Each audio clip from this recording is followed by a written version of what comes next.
your nomination, and welcome to you and your family. Thank you for your willingness to serve and for your cooperation with this committee throughout our rigorous vetting process. Both sides have generally agreed the Social Security Administration needs a confirmed commissioner to address the ongoing challenges at the agency. I commend President Trump for putting forward a commissioner nominee so early in this administration. Mr. Bisignano has more than 30 years of executive leadership experience at leading financial institutions. He's brought a focus on innovation and operational excellence to his current role as Chief Executive Officer of Fiserv, a leader in payments and financial technology that is responsible for processing more than $2.5 trillion in payments daily. Mr. Bisignano, if confirmed, you will be responsible for leading an agency with a critical mission and numerous operational and customer service challenges, as you will hear this morning. Based on your background, I'm confident you're up to the task. It's hard to overstate the importance of Social Security, which provides monthly benefits to millions of seniors, individuals with disabilities, and their families. The Social Security Administration has the responsibility of overseeing this important program, as well as the Supplemental Security Income Program, assigning Social Security numbers, and issuing Social Security cards, among other workloads.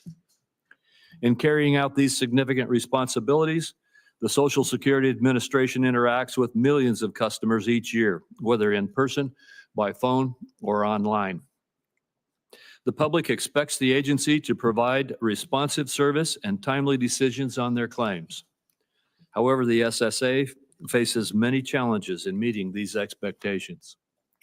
After years of implementation delays and the ultimate failure of its next generation telephony project, SSA has made some progress with its National 800 number, including introducing a callback option. However, much more is needed. Callers to National 800 number who want to wait for a representative are still spending too long on hold, and many still struggle to actually get through to a representative when they call. Americans also continue to wait too long for an initial disability decision, particularly in certain parts of the country. SSA's shift to an appointment-focused approach for field office visits underscores the need for SSA to make it easier for customers to schedule appointments online. The Trump administration has been clear that it is focused on addressing waste, fraud, and abuse across government agencies, and I applaud its efforts to maximize government productivity. A Senate-confirmed commissioner should be leading these efficiency efforts. Mr. Bisignano, if confirmed to serve as the next Commissioner of Social Security, this responsibility will be falling to you. I urge you to take a thoughtful, measured, and data-driven approach to evaluating policy and operational changes aimed at improving SSA's efficiency and productivity. If you need additional tools that require statutory changes, I urge you to bring those changes to this committee and our House counterparts. Today's hearing will provide an opportunity to hear more about your vision for Social Security and how we can work together to help ensure that the SSA fulfills its critical mission. Thank you again for your willingness to serve, and congratulations on your nomination, which I intend to support. With that, I recognize Ranking Member Wyden for his opening remarks. Thank you very much, Mr. Chairman. This morning, the Finance Committee gathers to discuss the future of the Social Security Administration and its potential new leader, Frank Bisignano. Today's news brings fresh reports that it is bedlam out there in Social Security. That's what I heard last week from senior Social Security staffers at a town hall meeting I arranged in my hometown of Portland for federal employees. Senior Social Security staff told me that they were short-staffed even before DOGE arrived, how they can't respond on the phone, how the websites are crashing, and seniors are getting lost in the system. It is clear that this is happening around America today. Every day there's more hard evidence of this. So I believe it is time to bring a halt to DOGE destruction of Social Security before it goes any further. With these developments, the DOGE crowd is breaking a sacred promise to deliver Americans their earned Social Security benefits, and it is time for every member of this committee to step up and commit to rolling back these disastrous actions and bringing sanity back to Social Security. Today's hearing is going to be an opportunity for our nominee to tell the American people whose side is he on. Is he on the side of American workers who paid into Social Security and now are being whipsawed by the DOGE bureaucracy? Or is he on the side of Elon Musk and Howard Lutnick, the Donald Trump cronies who think Social Security is a pyramid scheme and that seniors looking for help when their checks don't come on time must somehow be fraudsters? The urgency for today's hearing couldn't be greater. Since Donald Trump took office, Social Security has experienced the most chaos in its history. Mass personnel layoffs, eliminating phone service for basic help, sending seniors to overcrowded and understaffed field offices that have also been put on the chopping block for closure. Political appointees poking around your most sensitive private information, creating a big risk for what I call the mother of all identity thefts. Claims of massive fraud by Donald Trump and Elon Musk. This approach is a prescription for denying earned benefits to seniors and Americans with disabilities. And I want to be clear as we begin this discussion. If Americans lose access to their Social Security because of Trump-spawned chaos, that is DOGE stealing their money. Both Donald Trump and Elon Musk have repeated claims that there are millions of Social Security numbers assigned to people over 150 years of age, and they're still drawing benefits. Elon Musk says there's a massive amount of fraud and that Social Security is, quote, the biggest Ponzi scheme of all time. Donald Trump says that money is being paid to, quote, many Americans over age 100. Donald Trump thinks more than 1,000 people over 220 years of age are actually being paid by Social Security. Many Americans may be wondering if those individuals are still receiving their Revolutionary War pensions at this point. These are lies. Here are some facts. Last year, the Social Security Inspector General issued a report showing Social Security retirement and disability has a criminal fraud rate of, get this, 0.009%. By the way, as a percentage, that's much lower than the $1.4 billion in assets that reportedly went missing on the Tesla balance sheet just last week. Social Security itself reported 89,000 Americans aged 99 and over receiving benefits in December of last year. And Social Security automatically stops paying benefits at age 115, even if a death has not been reported. So don't take it from me. Check this sign. It says, why DOGE is struggling to find fraud in Social Security. So what's behind these lies on Social Security? In my view, they're deliberately misleading the public to set the stage for cuts to Social Security benefits that are going to be draped in anti-fraud rhetoric, the same way we're hearing the case being made for cutting Medicaid. Let's be clear again. Senate Democrats are going to fight attempts to cut Americans' earned benefits at every single turn. Our nominee has made a career out of taking over troubled businesses and using what I think is a pretty ominous recipe. Gut the company by firing hundreds or thousands of workers, sell off pieces of the business, and merge with another company. That resume and approach ought to concern Americans if somebody is thinking about applying that pattern to Social Security. As I've been saying for weeks now, this approach is a prelude to privatizing Social Security and handing it over to private equity. Every single member of this committee knows that there are ways to strengthen Social Security. But what Social Security does well year after year is to get the checks out the door to seniors that rely on them on time every single month. I'll close by saying improving Social Security doesn't start with shuttering the offices that handle modernization, anti-fraud activities, and civil rights violations. It doesn't start with indiscriminately firing or buying out thousands of workers. And it doesn't start with restricting customer service over the phone and drawing up plans to close field and regional offices. The Musk-Lutnick-Trump plan for Social Security is to take away earned benefits from seniors, hollow out the agency in preparation to hand it over to private equity, and give the savings over to their billionaire friends.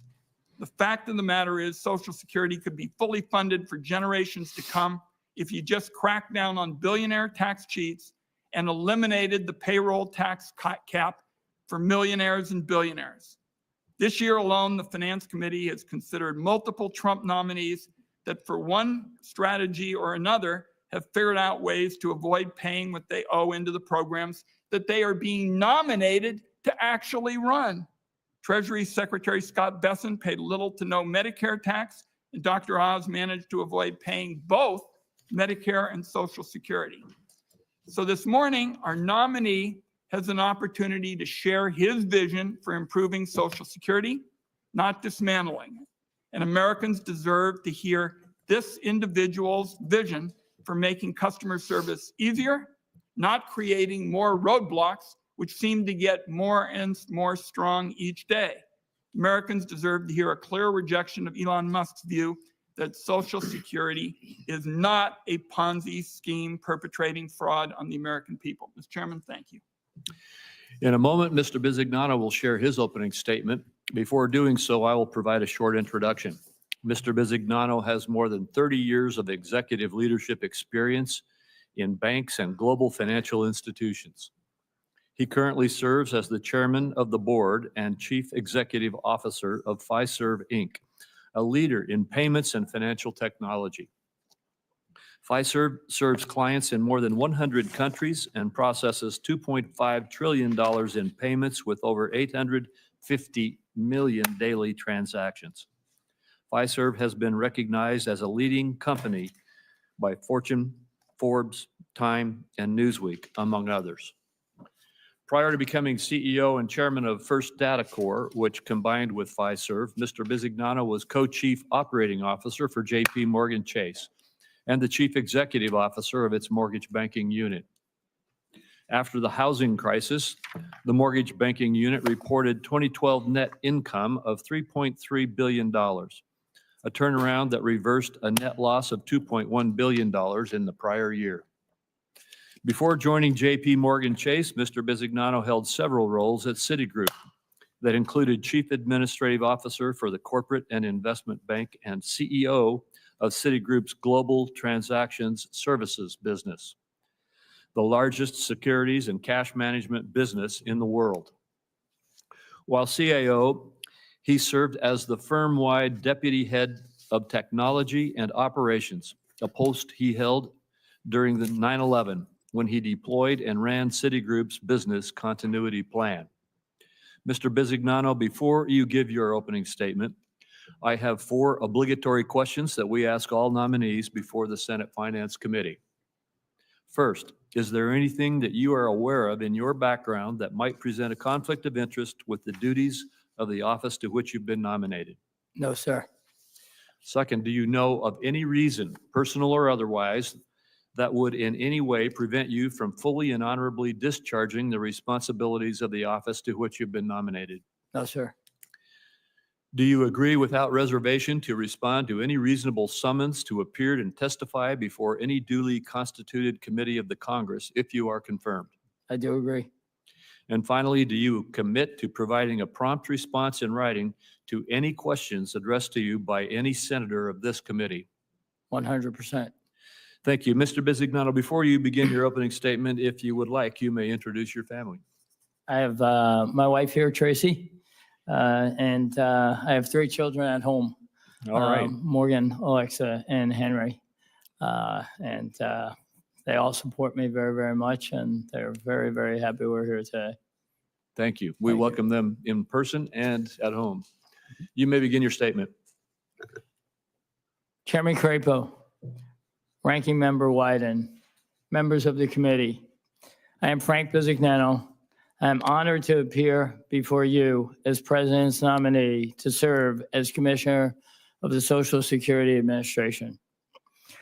President Trump was elected by the American people to make life better for Americans, and he has made protecting and preserving Social Security an important part of his vision. Social Security touches the lives of nearly every American, whether you're paying into it or receiving benefits. I am grateful for the faith President Trump has placed in me to lead this critical agency. I also want to thank my wife, Tracy, who is here with me today, and my 3 children, Morgan, Alexa, and Henry, whose support I rely on every day. I was born into a working-class family in Brooklyn, New York. It was a multi-generational immigrant household. My maternal grandfather naturally immigrated and was a World War I veteran. My father, who was an orphan by age 11, was a veteran of World War II. They, with my working mother, were my role models and instilled in me the virtues of service. It was also at home I learned the importance of hard work. My father, a 46-year Department of Treasury employee, worked in customs enforcement, boarding ships early in the morning and sometimes wouldn't come home for days. He took pride in his job, and he was awarded the Albert Gallatin Award. He was the hardest working person I've known. I view federal workers from that vantage point. I began my professional life on Wall Street in the late 1970s and went on to serve in multiple leadership positions at Citigroup and JP Morgan. In these roles and others, I led large organizations through challenging times. On 9/11, I never left Lower Manhattan. As Chief Administrative Officer of Citigroup, I helped ensure the world's largest banking system remained up and running in the face of the unthinkable tragedy. I had responsibility for 16,000 people in Lower Manhattan, and we managed to evacuate all but 6. I will mourn that loss for my whole life. In 2008, at JP Morgan, I played a critical role in keeping money moving through the financial crisis. And in 2011 and 12, I worked closely with the government to restart the housing market after the mortgage crisis. More recently, I was the CEO and chairman of First Data, where my team and I worked to transform the company from the world's largest traditional payment processor into a technology innovator, industry collaborator, and commerce enabler for the 21st century. In 2019, I led the merger of First Data and Fiserv, where I'm currently CEO and chairman of the board. Fiserv fundamentally serves every American household. Our company today processes more than 250 million payments, totaling more than $2.5 trillion a day. Social Security processes 74 million payments a month, totaling $1.5 trillion a year. In 2020, during COVID, I was called on by the government again and stepped up, and we served the underbanked. My friend, Cardinal Timothy Dolan, once said, "The only just government is government that serves its citizens, not itself." This is the belief I will bring to the Social Security Administration. I will make the agency a premier services organization, as I have done multiple times with other institutions throughout my career. Fundamentally, Social Security is a payments-based, customer-facing program that delivers benefits to more than 70 million Americans each month. It provides essential financial support for the retired and disabled. We will meet beneficiaries where they want to be met, whether in person, in field offices, on the web, or on the phone. On the phone, I'm committed to reducing wait times and providing beneficiaries with a better experience. Waiting 20 minutes plus to get an answer will be of yesteryear. I also believe we can significantly improve the length of the disability claim process. Importantly, I think a 1% error rate based on the Inspector General report is 5 decimal places too high. We'll get the error rate down and be more accurate in payments.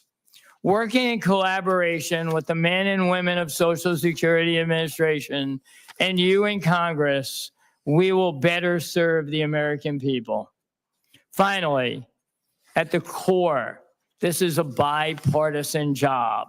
Social Security has field offices and serves Americans in every state. In the wisdom of Congress, you made Social Security an independent agency and gave the commissioner a 6-year term.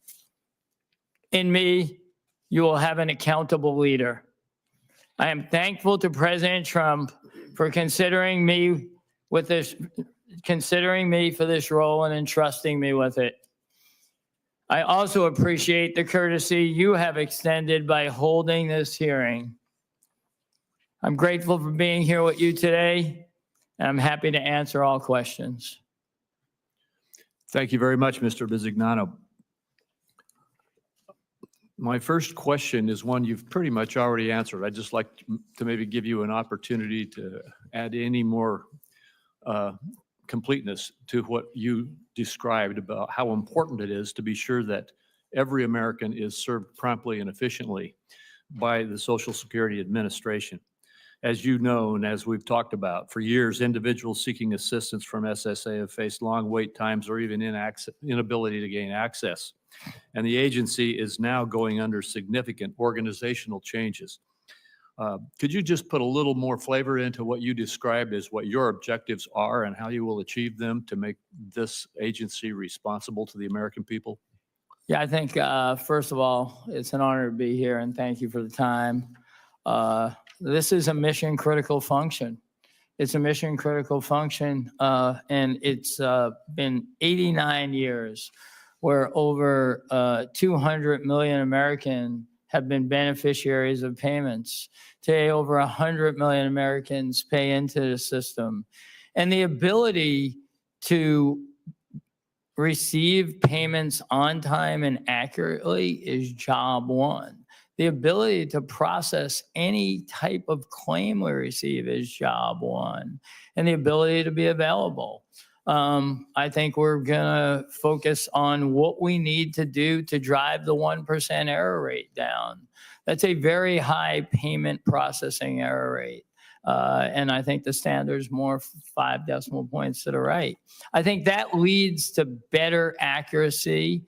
I believe in running an organization with a multidisciplinary look. We have to deliver great service. We have to run a pristine control environment so we do it right the first time. Efficiency will be the output of those two actions. We must put the beneficiaries first. I think management, this is, according to all the public data I've looked at, this has been one of the less satisfied workforces for many years within all the government agencies. And I think, when you're winning, you feel good. And when you're losing, you feel bad. And my objective is to come in and motivate the workforce we have, 50,000 plus, to be able to get our job right the first time for the American public. I think, we have talent all over, like any organization. And we have very dedicated people in there. But I think there's been a lot of leadership change. If you look at the history of commissioners, they've turned over quite a bit. I'm committed to a 6-year term and to do a great job for the American public and to be here for you. Thank you. Well, thank you very much. And I'm sure you've noticed the daily news on President Trump's effort with the Department of Government Efficiency, or DOGE. You've heard about it today already, and I bet you'll hear about it some more. The Social Security Administration is one of the agencies that has received a lot of media attention regarding these efforts. For the record, Are you currently at the Social Security Administration? I'm not at the Social Security Administration, sir. Have you been consulted by the acting commissioner about DOGE's work at the Social Security Administration? I have not had a conversation about anything with this Social Security Commissioner Thank you. who's acting right now. Thank you. And during a February 5 interview on CNBC, you voiced your support for DOGE's work generally. Is there anything further you would like to add with respect to those comments? I've run a quality control and efficiency program in companies my whole life. I've always been overseen by the OCC and the Fed, and control really matters a lot. So I've always considered myself an efficiency expert, but also a quality expert. If you look at my rankings, when I took over the mortgage company in J.D. Power, we went from the lowest performing to the highest performing. So my comments really mean that I'm happy to work with anybody who can help us. And I believe that I'm fundamentally about efficiency myself. Thank you. Senator Wyden. Thank you, Mr. Chairman. My first question for the nominee is, in the last 2 months, DOGE has been rampaging through Social Security. And I need to know first if you're responsible for some of this current chaos. So my first question is, between the time you were nominated and today, were you involved in discussions about DOGE or any of the operations, personnel, or management decisions with those working at Social Security? No, sir. So that sounds like a reassuring response, but unfortunately, it's not true. Mr. Chairman, I have a statement from a senior official who worked at Social Security and recently left the agency. And the nominee told my staff, yours, and me in my office that the nominee wasn't involved with any agency operations, personnel, and management decisions. And the whistleblower statement says that the nominee insisted on personally approving several key DOGE hires at the agency, among other things, and getting frequent briefings. So, Mr. Chairman, the first thing I'd like to do is put into the record the statement from this very high-level official at the Social Security, a whistleblower. Without objection. So, according to the whistleblower, you personally intervened to get key DOGE officials installed at the agency who have masterminded this shipwreck that we're dealing today. Did you talk to anyone at Social Security about these changes? I have never talked to Mr. Dudek. I have talked to Mike Russo, and I've said that to your staff when they asked me. I know Mike Russo, he was the CIO of Shift 4, and he was the CIO at Oracle for Mark Hurd, and I know him for 20 years. I don't know him as a DOGE person. I know him as a CIO. So, with respect to anyone else, did you talk to any of these officials who were involved in operations? Because the whistleblower said you personally intervened to get DOGE officials installed. And I understand there's one person who got basically approved in the middle of the night as a result of your insistence. Are you saying that the whistleblower is not telling the truth to the Senate Finance Committee? Because there are a number of very influential officials who have indicated that they will support the position of the whistleblower. I was not involved in onboarding anybody in the middle of the night. Well, we've heard some very disturbing comments with respect to some of the officials, and I think we've got to get to the bottom of it. Let me ask you about the role of ushering in key DOGE officials who've been working through agency databases and feasting on the personal information of the American people, their health records, their bank account data, their tax data. DOGE recklessness there has set off what could be the largest identity theft crisis in history. A federal judge ordered SSA to stop providing DOGE access. In her ruling, the judge said, and I quote here, "DOGE's bogus reasoning akin to a fishing expedition in search of a fraud epidemic based on little more than suspicion." So my question to you here is, if you're confirmed, will you lock DOGE out of Social Security databases and stop them from exposing millions of Americans who could be damaged? Sir, I've spent my career protecting PII in the largest institutions. I think it's of the utmost importance for PII to be protected. And yes, I will ensure it's protected. So will you lock DOGE out? It's a very specific yes or no question. Will you lock DOGE out of Social Security databases? I'm going to do whatever is required to protect the information that is private information. So I don't know what lock DOGE out means, but there's way more than DOGE that can't have access to that information, sir. I would like that in writing, that you will lock DOGE out of the Social Security databases. Will you furnish that in writing? I don't know what lock DOGE out of the Social Stop 'em. Security. It's got a pretty simple concept. When you lock somebody out, you stop them. There's lots of databases, but PII will not be exposed. Okay.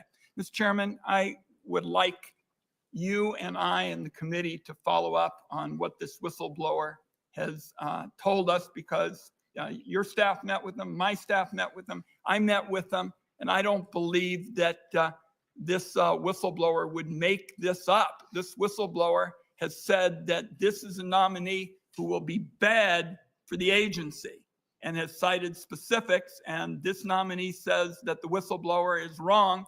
And I think this whistleblower throughout their career has been somebody who's told the truth, and I think we better get to the bottom of it. And they told your staff the same thing they told mine, that this nominee had nothing to do with operations, and certainly some very experienced individuals feel that that was not true.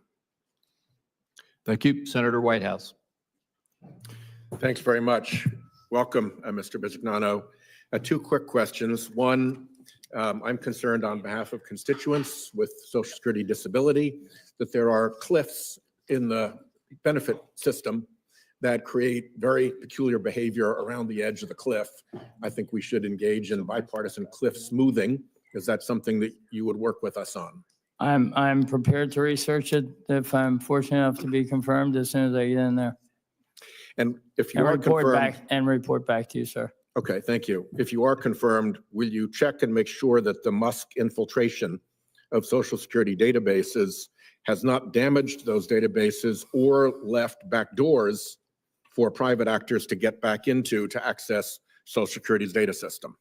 It will be a total review. Yes. Thank you. So here's where I think we are. I think there's a bit of a plot afoot here. Step one is to lie about not intending to damage Social Security and to protect Social Security benefits. The president is a profligate liar. Russia didn't invade Ukraine. The election was rigged and stolen from me. I'm not a criminal. DOJ was weaponized. Climate change is a hoax. You just can't stop the lies. And I think I'm not going to attack Social Security is a lie.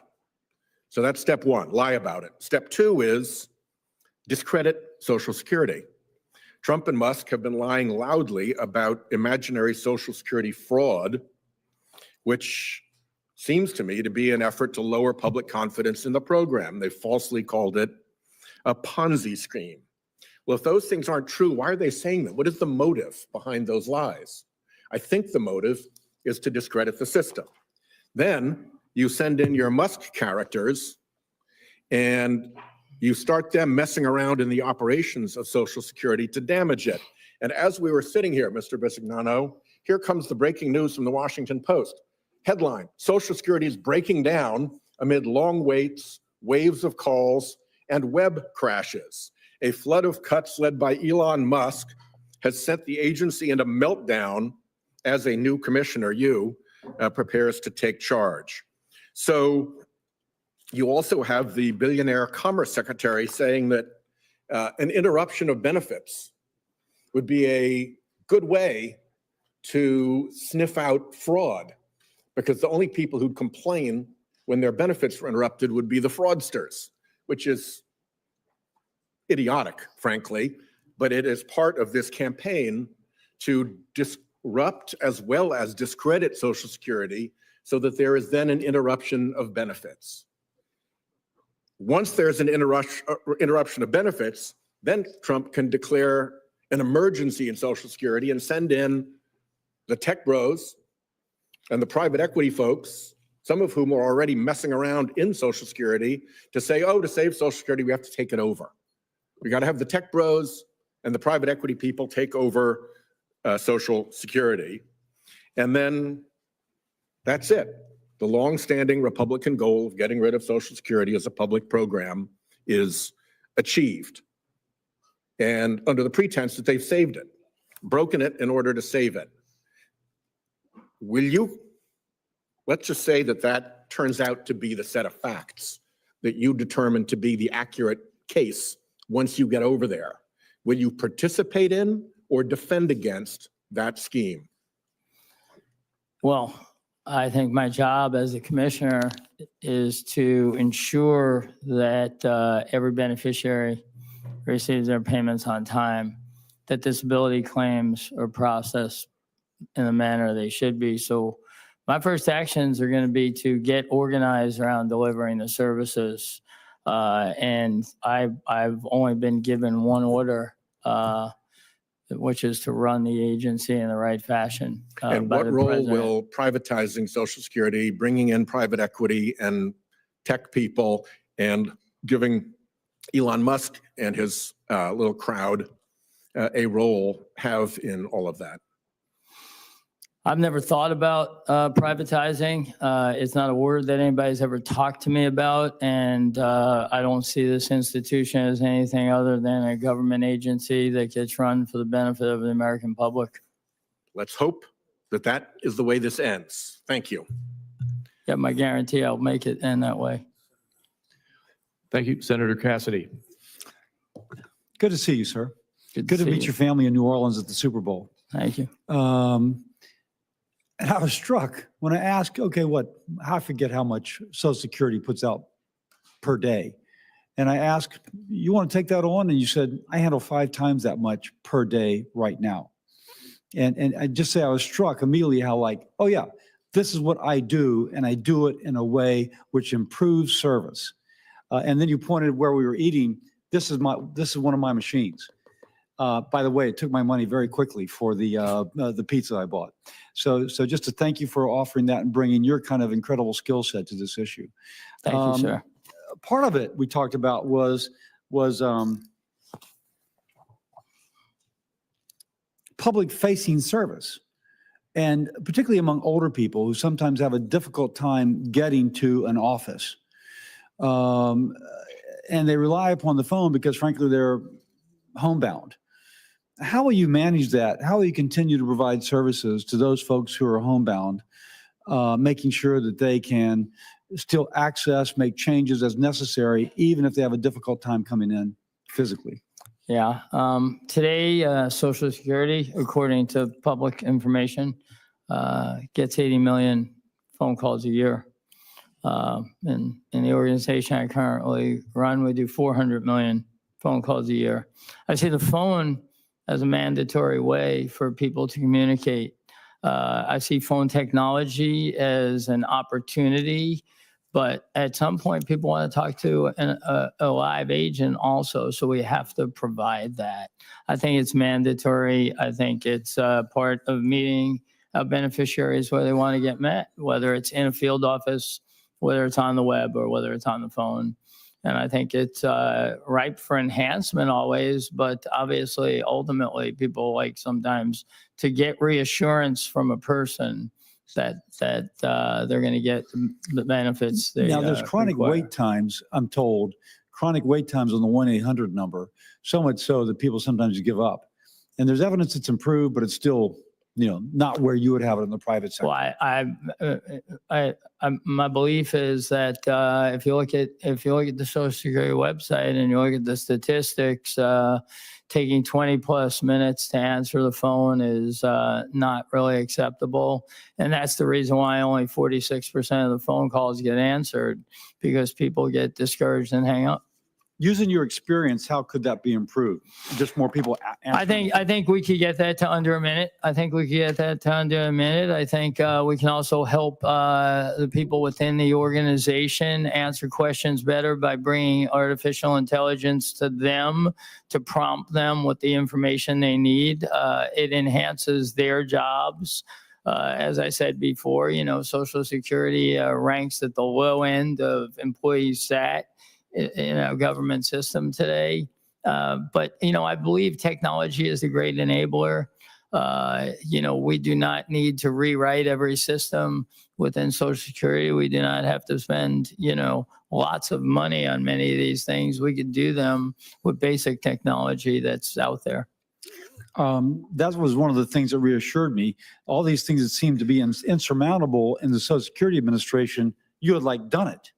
And so, again, thank you for bringing that expertise to us. One thing that I know is an issue is sometimes beneficiaries are overpaid, and then they're contacted later to recoup the money. Now, it's one thing for somebody who's well off to pay back, and it's another thing for someone who basically lives on cash flow, and then you're asked to repay that, which is, been spent. Any thoughts about that? How do we stop, one, the overpayments? And then once it's detected, how are we fair to the people who have been overpaid, taking into account their ability to repay?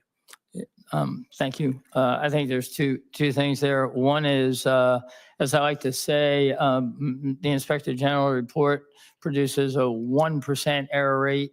I think that's way too high. I think it should be decimal points to the right, probably 5 decimal points. That will eliminate a lot of the overpayments. And then at the end of the day, we need to evaluate the ability to pay back and work it out. I know there was one way to do it. We've implemented another. I'm going to make sure that we recover all the money we should recover. But on the other hand, we have to be humans in the process too.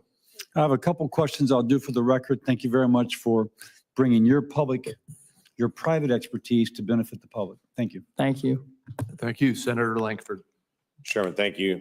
Thank you for stepping into this role, stepping in with the expertise and the experience that you have in the background, what you've done on the technical sides for so many different people, quite frankly, is a real asset to Social Security to be able to step in. This is a payment system at its core. That's something that you've specialized in for a long time.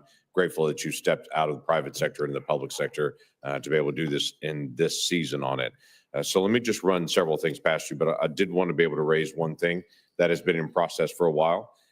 My state is one of the few states that has not been able to do the My Social Security portal based on just the ID portion of that. That has been something Social Security and some of the career folks have worked on for a long time. That has finally been checked. And I've been grateful to a lot of the career folks that have been engaged in Social Security for a while to be able to work with my state to be able to get that. That's going to help a lot of the customer service issues in my state in particular on this. But as Senator Cassidy was just raising on this as well, the call times, the response time, getting an appointment, it may be surprising to some people that there are a few 85-year-olds that aren't tech savvy, that they don't like using a computer. They want to actually talk to a person. And the challenge is still, how do they get in to be able to visit with somebody, get an appointment, number one, get a time, and then get it done in a timely manner. So I know we're working a lot on the technology. That's a good thing for a lot of folks. We're working on the phone call side of it. What is your plan on the face-to-face portion of Social Security services as well? I think we have to meet beneficiaries where they want to be. And I think that includes field offices. It includes the phone. It includes technology on the phone, and then it includes a live agent if they want to talk to somebody. And obviously, the web is a place that we can also interact. But I think it's about a multi-channel system. and giving the ability to use the channel that one wants to use in order to accomplish the chore they want to get done with us. That'd be helpful. One of the things that you and I have talked about already in my office, and thank you for stopping by so we get a chance to have a longer conversation, is about the disability determination. That process can be 2 to 3 years long. There's a lot of aspects of it that end up taking a very long time to just get an answer on it. The reconsideration process is certainly broken in the process and takes a tremendous amount of time on just the reconsideration for something they already know to be able to go through the same hoop again. There are a lot of challenges that are in this process. As you walk into this, I'm not going to ask you how you're going to fix it because you're walking and going to look at it to see what can be done. I would raise to you this as an issue. You said you were already aware of some of those issues as well. How do you begin the process of trying to reform the disability review so that disabled individuals don't have to wait 3 years to actually get into that process, and people that are not qualified can get an answer faster? Yes, first of all, thank you for the time in your office, and you enlightened me a lot in your dialogue with me around this process. And, my first objective would be to process engineer it from front to back, understand really what is taking what amount of time. We also talked, you were kind enough to talk to me about the jobs and the fact that, a person who maybe 30 years ago was determined to be disabled and wasn't highly motivated by the system to be able to work. Today, we could do something different. So one of the first things I'm going to look at when I get there is all of those elements that we talked about in your office. And, I'm positive when you analyze something from front to back and you think about the age of today versus 30 years ago, that we could get a lot better answer for Americans. Yeah, we can. And there are folks that have great needs that qualify for disability that Congress has actually said, hey, that American people are going to stand alongside of them, that it takes years to be able to get through that process. And there are others that are trying to game the system that need an answer faster to say, hey, you're able to work and we want you to be able to do that. We are Americans is what we do. 2 areas that we talked about briefly, and I'll just bring them up briefly to you. The death master file, we've got about 915,000 people still listed in a bit of limbo on that still need clarification on. That's from the Inspector General's report from 2024. And we have on the opposite side of that, multiple people using the exact same Social Security number to apply for a job that then show up just as Social Security number in the process on it. So we've got some numbers being used multiple times. We've got 915,000 in the death master file that just need to be clarified. Are they alive or not in the process? So that's, again, a technology piece that we're going to count on you to be able to go chase down, to be able to figure out how to be able to clearly identify that, make decisions, get it back out. So appreciate your time and your leadership and for your willingness to step into this role. Thank you, sir. Senator Hassan. Thank you, Mr. Chair and Ranking Member Wyden. Good morning, Mr. Bisignano. It was very nice to visit with you in our office, and congratulations to you and your family for your nomination. Before turning to Social Security issues, I want to ask you a simple question that I'm asking every nominee now related to recent events. If directed by the president to take an action that would break the law, would you follow the law or follow the president's directive? Well, I'd follow the law, but I couldn't ever imagine the president asking that. Well, I'm glad you will follow the law. I challenge the notion that you can't imagine this president instructing somebody to break the law. I won't go through the litany, but there are plenty of examples of it since he took office. Now, I want to move on to Social Security. Elon Musk and President Trump have set their sights on cutting Social Security, Medicare, and Medicaid to pay for tax cuts for corporate special interests and billionaires. Elon Musk has referred to Social Security as a Ponzi scheme, that's in quotes, and he recently called for cutting up to $700 billion from Social Security and Medicare. That could mean cutting 1/3 of these programs. Social Security operates, as you know, on simple math. To achieve a 1/3 cut, you'd either have to take away benefits for 1/3 of the people currently receiving them or cut the payments that they're getting by 1/3. So, Mr. Bisignano, which is it?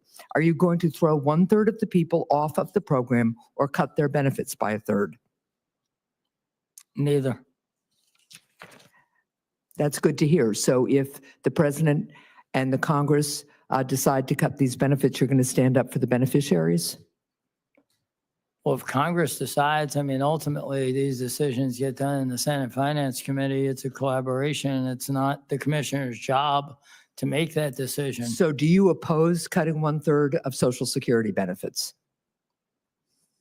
I think the president has made it very clear that he has no objective, and he's made it very clear to cut any benefits from Social Security. Yet he has Elon Musk, who until he was told he couldn't by a court, running rampant through Social Security, and he's laying off staff and making it much more difficult for people to get benefits. That's inconsistent with the president's pledge. If you are confirmed, will you commit to stand up to Elon Musk and DOGE and stop them from cutting 1/3 of Social Security benefits, which Musk has already said he wants to do? Well, I've worked for Tony Terciano. I've worked for Jamie Dimon. I've worked for Henry Kravitz. I've worked for Sandy Weil. I've worked with them. I have the ability to lead the agency in the manner that this Senate Finance Committee wants me to do that. And I don't know of any thought that I have about cutting 1/3 of the benefits of Americans or even entertaining anything of that sort. Well, I appreciate that. I think I will echo the ranking member's request that we get a commitment from you that you will keep DOGE out of Social Security, because one of the things we're seeing since this administration took over is steps that are making it harder and harder for people to apply for benefits, get benefits, and really working to slow things down, which is one way, of course, of slowing benefit payments, and reducing costs at the expense of beneficiaries. Let me turn to a New Hampshire issue. 1 in 5 Granite Staters receive Social Security benefits that they paid into for their entire lives. Earlier this month, at the direction of Elon Musk and DOGE, the administration announced plans to close 47 Social Security offices, including the one in Littleton, New Hampshire. Shortly thereafter, the Social Security Administration announced plans that would force more applicants and beneficiaries to go in person to offices, while at the same time laying off staff who work in those remaining offices. If the Littleton office is closed, North Country seniors would be forced to travel nearly 100 miles to the next closest New Hampshire field office. If confirmed, will you commit to keeping the Littleton Social Security office open, or will you do what Elon Musk commands you to do on this issue? I'm going to be running the agency, and I report to the president running the agency. So I just want to be very clear on that. I will evaluate the whole situation, and I will report back to you. And for Mr. Chair, I'd like, with unanimous consent, to offer into the record this archived copy of the listing by DOGE that includes the Littleton, New Hampshire Social Security office as one that they would like to close. Without objection. Thank you. And last thing, I will submit this for the record, but I do want to note that Commerce Secretary Lutnick has suggested that seniors wouldn't mind if the Social Security Administration didn't send out benefits 1 month, and that only fraudsters would complain. And I will ask the nominee to reflect on how long he would be okay delaying Social Security checks to seniors. Thank you. Thank you, Senator Cortez Masto. Thank you, Mr. Chair. Mr. Bisignano, thank you so much. Thank you for having me. For meeting with me. I appreciate it. Welcome. Congratulations on your nomination. Welcome to your family. Let me just get a couple of questions out of the way, and hopefully we just have this candid conversation and we carry it through like we did in my office. Recently, in an interview with Joe Rogan on February 28th, Elon Musk called Social Security the biggest Ponzi scheme of all time. Do you believe that Social Security is a Ponzi scheme? I believe it's a promise to pay. It's an 89-year institution so far. It will continue. Yes or no? Do you think it's a Ponzi scheme? It's a promise to pay. In a podcast appearance last week, Commerce Secretary Howard Lutnick suggested that only fraudsters would complain about missing a Social Security check and that most people wouldn't mind if the government simply skipped a payment. Do you agree with Secretary Lutnick that only fraudsters complain when the government fails to send Social Security checks? I don't think anyone would appreciate not getting their Social Security check on time. I'm sorry, say that again? I said, I don't think anyone would appreciate not getting their Social Security check on time. So you would agree they're not fraudsters? I'm answering what you asked, so I think, Well, that's the question is, his implication is if you're questioning whether you got your check or not, you're probably a fraudster. Would you agree with that? it'd be hard to get to that conclusion. Pardon me? It'd be hard to get to that conclusion. Okay. Now, let me ask you this as well. The current Social Security Administrator briefly ended a contract that had allowed parents of newborn babies in Maine to sign their children up for Social Security number at the hospital. Instead, he required them to do so in person at an office. The current administrator, according to a New York Times article, said he had ordered the move after watching Governor Janet Mills clash with Mr. Trump at the White House. He then quickly reversed that decision, but said he did it because he felt that the governor of Maine was not being real cordial to the president. Do you think Social Security should be used as a political weapon against individuals in the future? As I said in my opening comments, it's the most bipartisan thing we have. I believe its job is to deliver for the American population. I agree, but do you think it should be used as a political weapon at the whim of somebody who wants to show fealty to the president? I don't think it should be. Good, that's the right answer. It should not be, because everything you've said up until now has agreed that we should get the benefits out to individuals, that we should ensure that our focus is making those that need this disability benefits or who worked hard their entire lives are entitled to these benefits, really get them. So I appreciate that comment. Let me also jump back to a couple of questions. The Social Security Administrator, let me jump to this.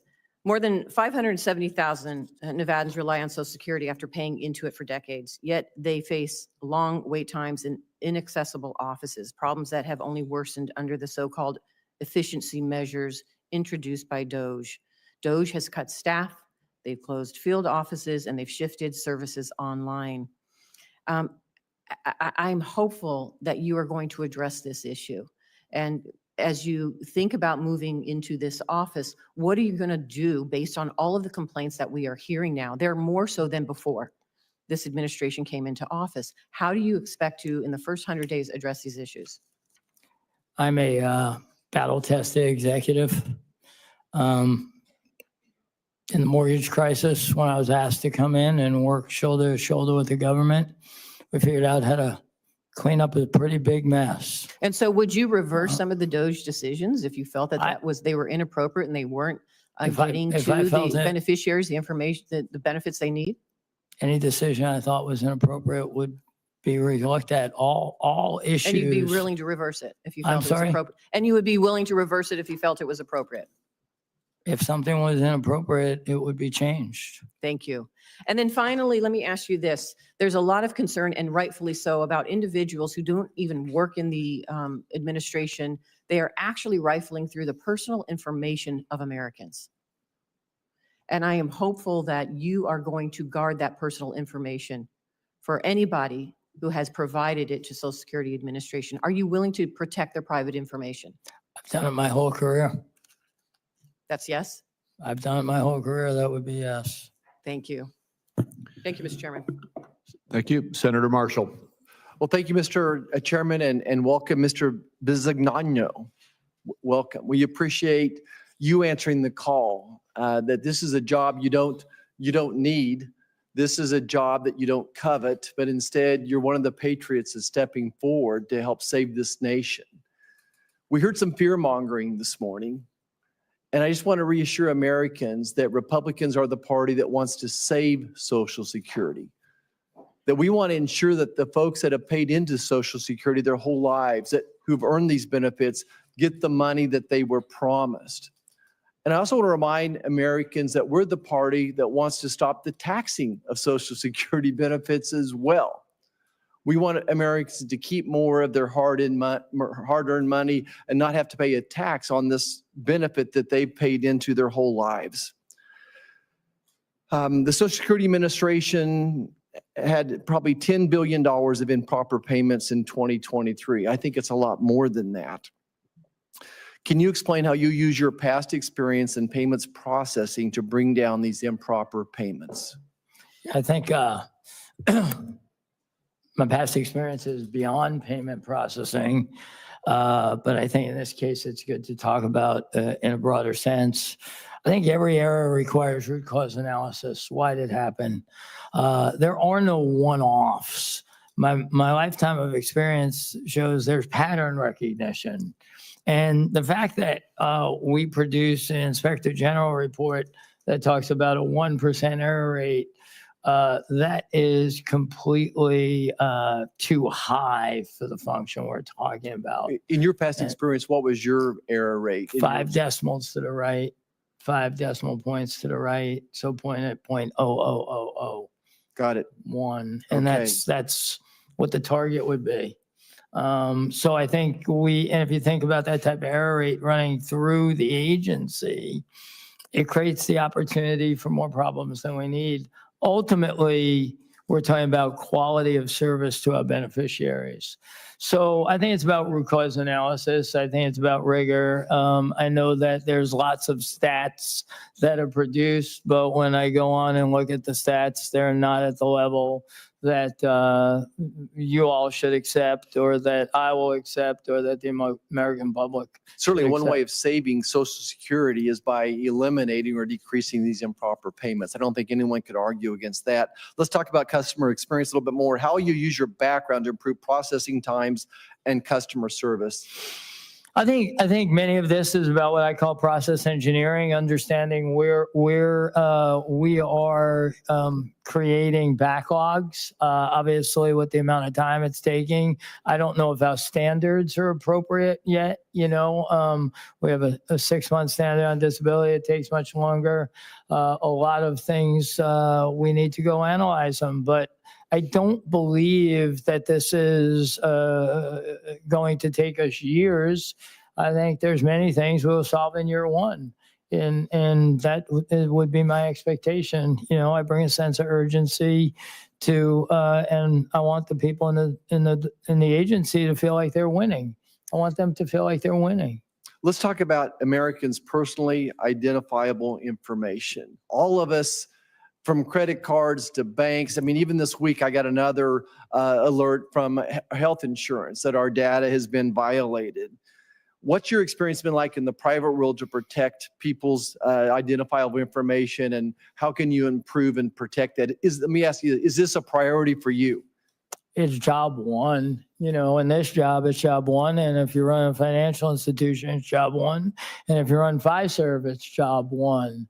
You must have the trust, and that's something PII, as you would call it, needs the highest level of scrutiny and protection.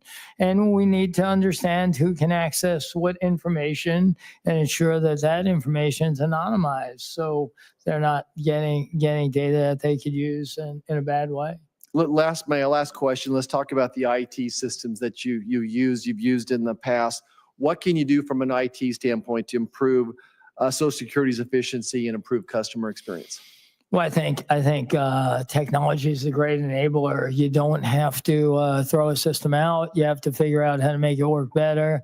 You have to understand how to make yourself more efficient. I think, one of the greatest efficiency opportunities we have is using artificial intelligence. That doesn't mean we use it for answering the phone.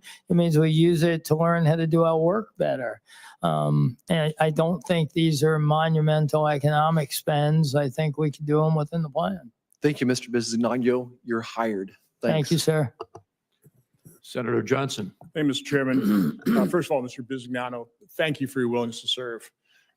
I have to compliment President Trump and his team. I can't imagine them finding a more qualified individual for this position. I mean, I'm not kidding. I think it's pretty remarkable.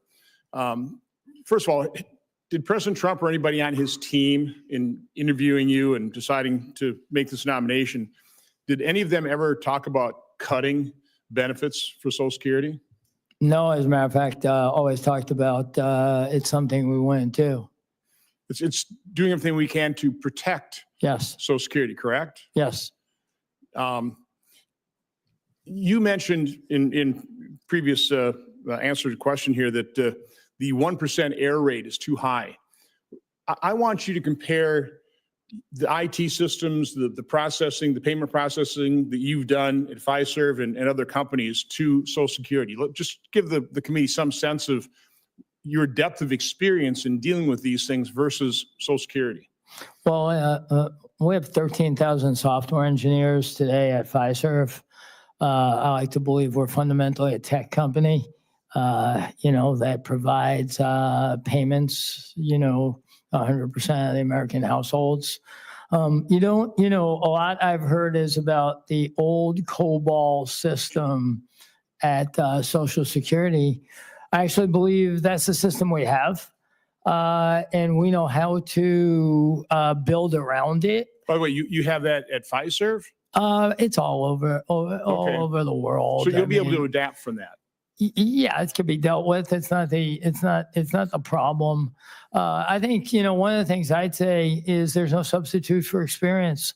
I believe that. And, I think I'm the first commissioner that's actually been a technologist, an operator, understands payments, has run call centers, has done settlements, understood how to deal in crises, whether it was 9/11 or whether it was 08 or the mortgage crisis. So I come with a depth of experience in how to make systems work for the people inside the agency and for our users. So as you're aware, I'm an accountant, so I like numbers. I mean, do you have off the top of your head just the annual number of payments? For example, Fiserv makes to virtually every household in America versus Social Security? We do 250 million payments a day for $2.5 trillion versus 74 million a month at Social Security. So a lot more. Yes, sir. A lot more. So talk about that 1% error rate. What is the error rate within Fiserv? I think you got to go. I think you think about it 5 decimal points to the right. I think about it 5 decimal points to the right. And we're always trying to strive to get that better.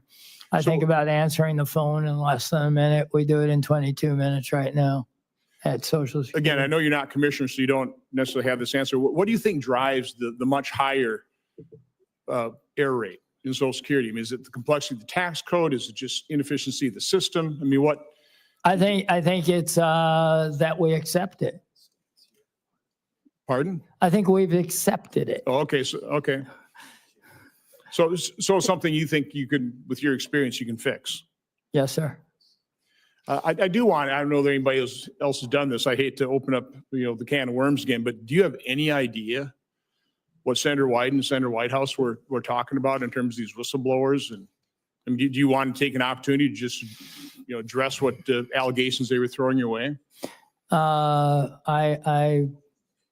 I don't really. I don't know about the whistleblowers. I know that, I brought Mike Russo sent me a note and he came in as the CIO. I know Mike Russo for a long time, and that's really kind of it. So obviously the folks on the other side of the aisle have a real problem in trying to make government more efficient and trying to root out waste, fraud, and abuse. Again, I'm a huge supporter of what Elon Musk and his DOGE group are doing. I don't understand why they're not, quite honestly. So I think somebody like Elon Musk, somebody like yourself, these are accomplished individuals that have a depth of experience, and they're asking questions of government that have never been asked before. Here in Congress, we ask those, we don't give access, we're not given access to this information. So you have to be inside the administration to actually ask these questions, get the answers, but you have a response. Well, I think first of all, it's a multidimensional issue. We need to deliver service, we need to deliver quality, we need to deliver control, and we need to deliver efficiency. And, if you're battle tested, I believe I'm battle tested, you know how to do all of those. And I view DOGE as an input.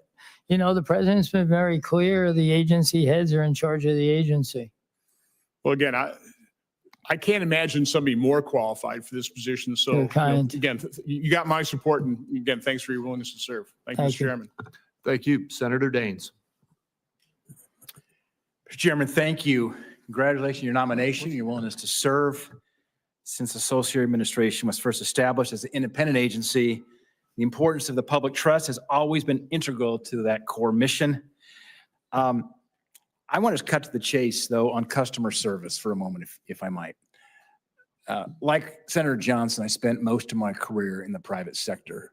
Customer service is paramount. In fact, after I left Procter & Gamble, I went to work for a customer experience CRM solution. We worked with call centers to make sure the customer was getting a great experience. And so as we prepared for this hearing yesterday, I asked my team, let's just see what it's like to call the Social Security Administration. So we went online, and there's a nice little box here that says, we are here to help. Now I realize you're going to be coming in here to fix some of the problems. This is not happening on your watch, but I want to make you aware of the customer experience my staff member experienced when they called the 800 number, we are here to help. So to recant what happened here, first of all, they were disconnected twice when they got on the phone. In fact, I'm going to read the. I just want to get the text message. Here it is. Called the SSA number 3 times, disconnected twice after 2 minutes, and this is the published "We Are Here to Help" 800 number. Finally got through to wait to speak to a representative. And here's what my staff member encountered for an hour.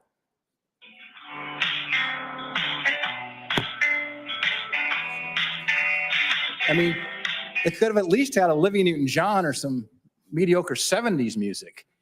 But for an hour, this repeated over and over again, and then they were disconnected. You can't make this up. I'd encourage anybody, try calling the Social Security 1-800 number. It's 1-800-772-1213. And in fact, it says if you call in the morning, the wait times are usually shorter. Later in the week, a little longer. Later in the month, maybe a little longer. It says our automated telephone services are available 24 hours a day.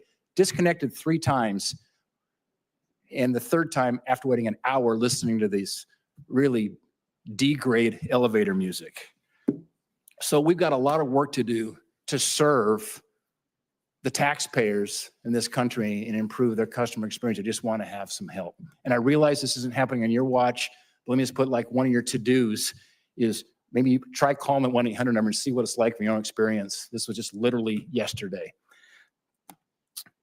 As you begin looking at areas for innovation and improvements in the delivery of the vital services and benefits, will you commit to me and to my office to ensure that Montanans have access to Social Security, particularly for our Montanans who live in rural areas?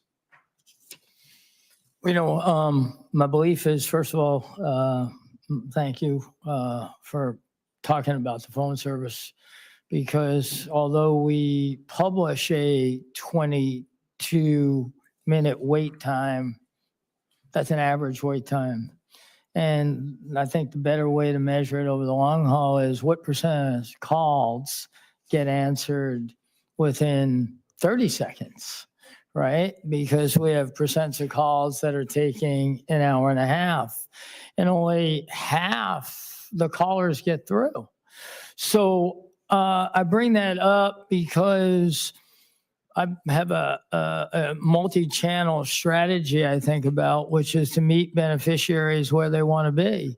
If they want to come to a field office, if they want to do it over the phone, or if they want to do it over the web. But all 3 of those channels have to execute well. They have to execute well. So it's not enough to just have them. we have to be able to also use all the technology available to us today to do a great job for our beneficiaries. So we have my commitment to work my tail off on all of it. Thank you. You know, one of the challenges we face oftentimes in the post customer service hours, particularly with call centers, is the call centers are open when many people are not available because they're at work. And then when they are available, the call center's closed. And so we just described there the multi-channel type approach, whether it's a web experience, getting information directly from the internet, whether it's a call, whether it's an email, to really lock in on service levels that we can make sure we're providing to our customers, the taxpayers of this country, and those beneficiaries have been paying into that system their entire life. They deserve a lot better. And I hope you will bring much needed change to the Social Security Administration with your leadership. Thank you. Thank you, sir. Thank you. Senator Sanders. Thank you very much, Mr. Chairman. Welcome, Mr. Bisignano. Mr. Bisignano, in your opening remarks, you mentioned that last year the Inspector General reported that the error rate in Social Security was less than 1%, and it was an error rate that you wanted to improve upon. Am I right? Yes. Okay. But in his State of the Union address, listened to by millions and millions of Americans, President Trump suggested that, quote, millions and millions, end of quote, of Social Security checks are going out to people who are between the ages of 140 and 360 years old. Millions and millions of checks. You've just acknowledged what is true, is that the error rate in Social Security is less than 1%, 99 point whatever of the people who get their checks paid into the system and deserve those checks. So what I want to ask you is, do you think that President Trump was just expressing an outrageous lie, which I happen to believe, trying to undermine Social Security, or was he just grossly uninformed about the reality?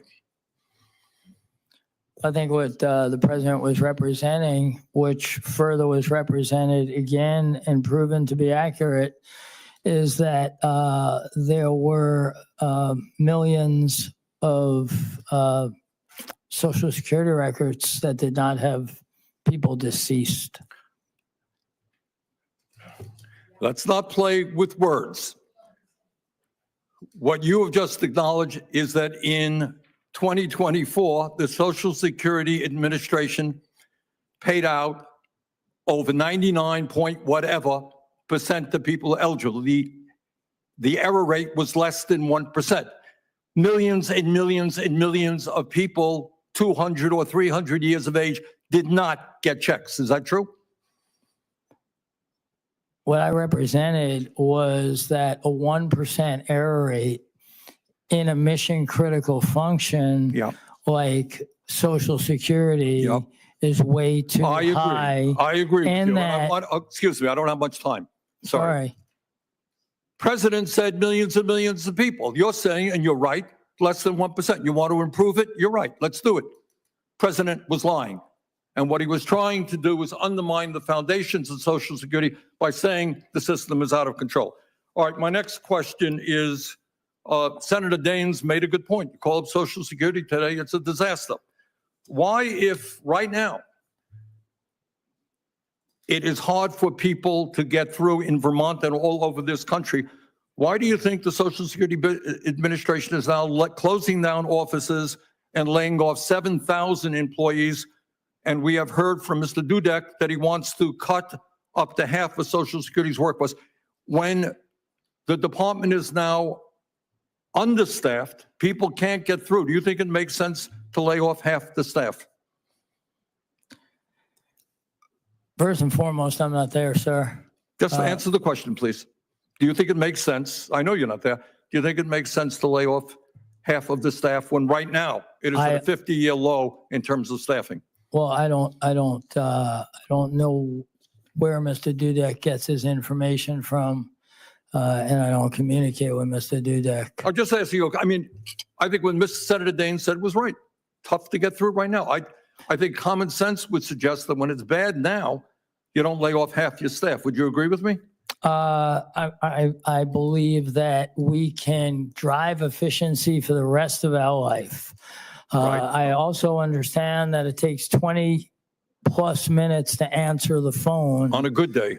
Right. Well, that's the average published, right? It's not how I would report the numbers because I think, All right, but all that I'm asking, when you have a system that is not working now, do you think it's a great idea to lay off half of the employees? I don't know if, do I think it's a great idea to lay off half of the employees when a system doesn't work? I think the answer is probably no. Okay. I now want to ask you another question, more philosophical, if you like. I understand, correct me if I'm wrong, and you made $100 million recently in compensation in a given year.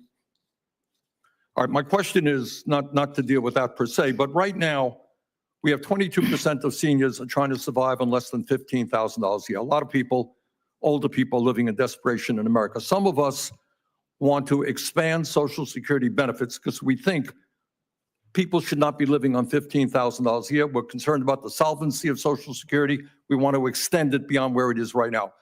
Do you agree with me that it does not make sense to somebody like yourself who makes $100 million a year in compensation to be paying the same amount into Social Security as somebody who makes $176,000? Or would you work with me to raise that cap so more money can come into the system? I know there's an actuarial function in the area. I know it's analytics. I'm a fact-based, rule-based person. I'm happy to study anything and work side by side with you, sir. All right, all that I ask in general right now, the system is stressed I'm sorry. financially. I'm sorry. The system is stressed now financially. We want to increase the solvency and increase the benefits. Is it a good idea to remove the cap, which is now what I think $174,000, so that wealthy people contribute more into the system? I don't think that's the commissioner's job at all, sir. I think the commissioner's job is to run the agency right. I'm happy to provide all the information you want, and I'm happy to be a partner in solving every problem. Okay, thank you very much. Senator Cantwell. Thank you, Mr. Chairman. I want to follow on my two colleagues in their questions about the operation. And, you know, it's clear, you know, I think a lot of the American people, they're very bothered by billionaires taking a shot at their Social Security. And so I just think it sounds out of touch. Secretary Lutnick saying stop payment to find fraud. And then Mr. Musk, who everybody is questioning what his role is anyway, the big one to eliminate. That's what he was saying on Social Security. So those are enough, right? Those are enough. But now we have these patterns. Let's go after the staffing. Let's go after the office closures. A new requirement to re-register.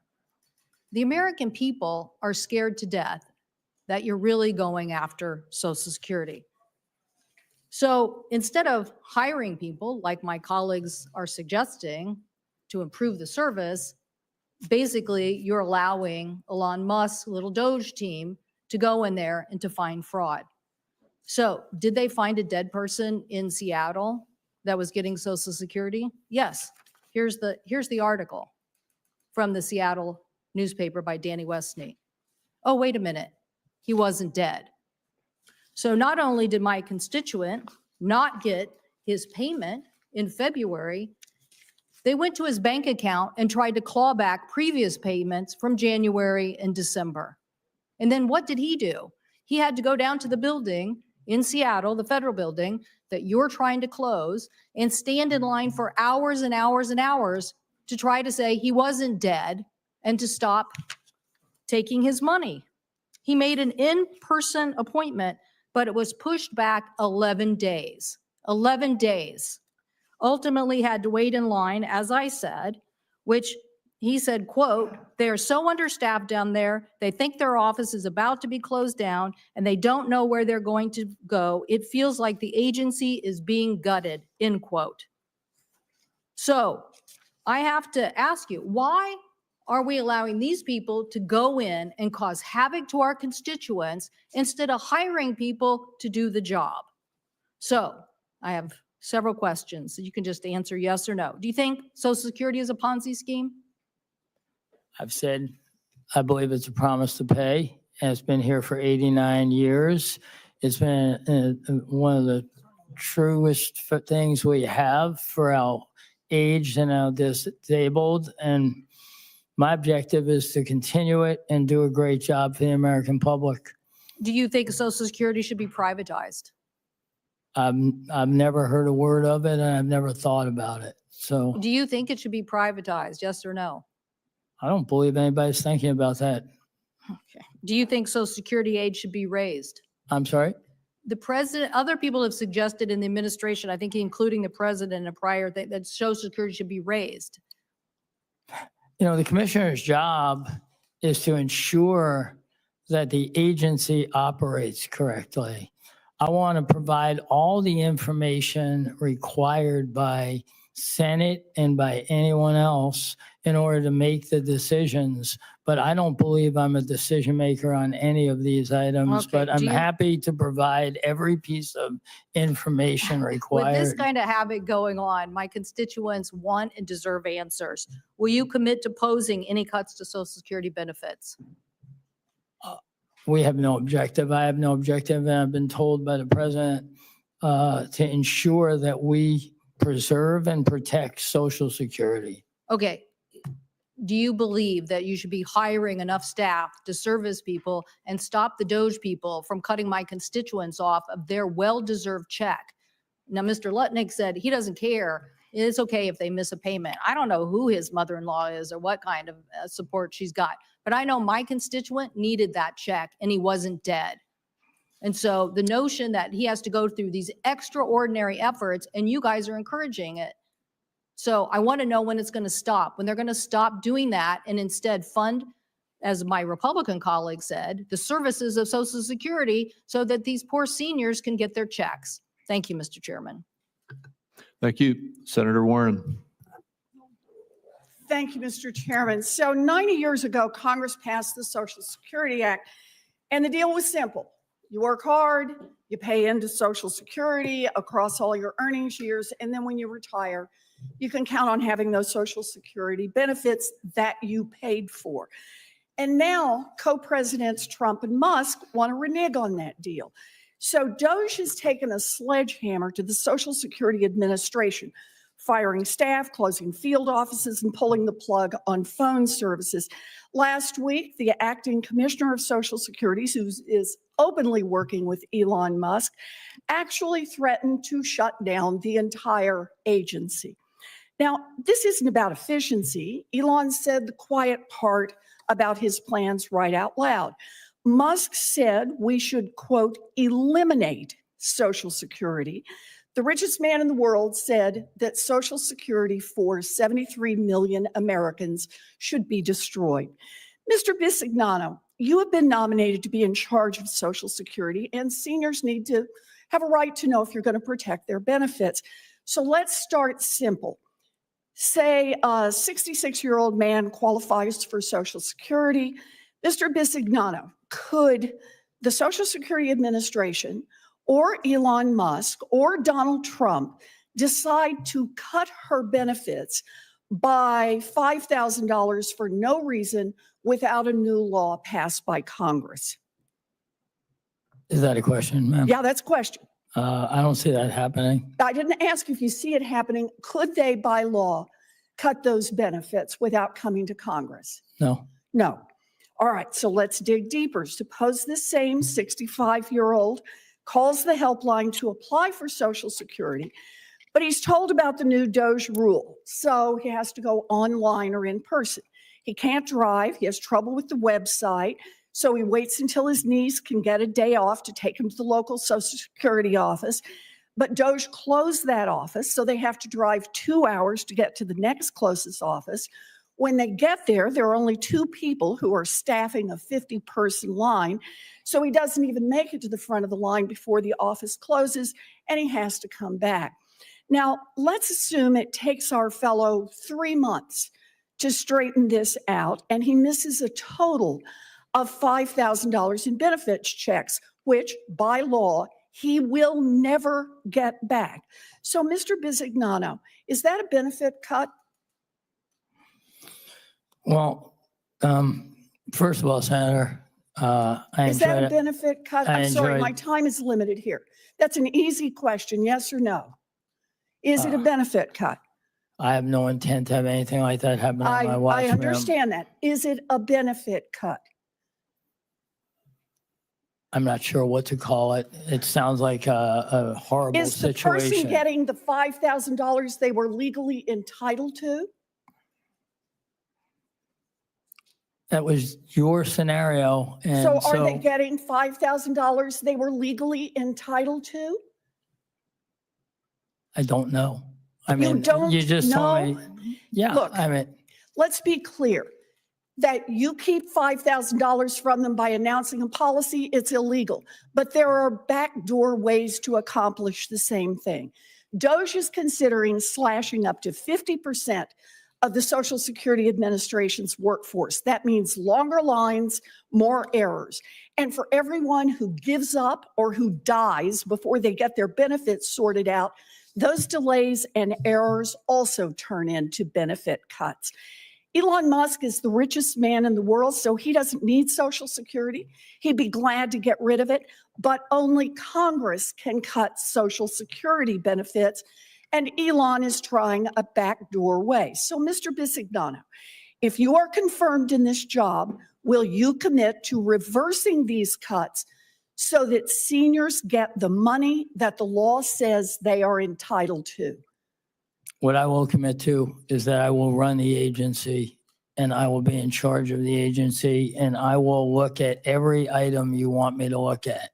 That's not what I'm asking you. I'm asking, you just answered the previous questions by saying you would follow the law. Yes. The law is to deliver the benefits that people are legally entitled to. If you don't have the staff, if you don't answer the phones, if you don't fix the mistakes, people don't get what they're legally entitled to. So I want to know, are you willing to commit right now that you will put enough people back to work so they can do the job of delivering the benefits that Americans earned? I will commit. Yes or no? I will commit to have the right staffing to get the job done. To get the job done, meaning delivering the benefits people are entitled to? Yes, I'm going to hold you to that. I appreciate that.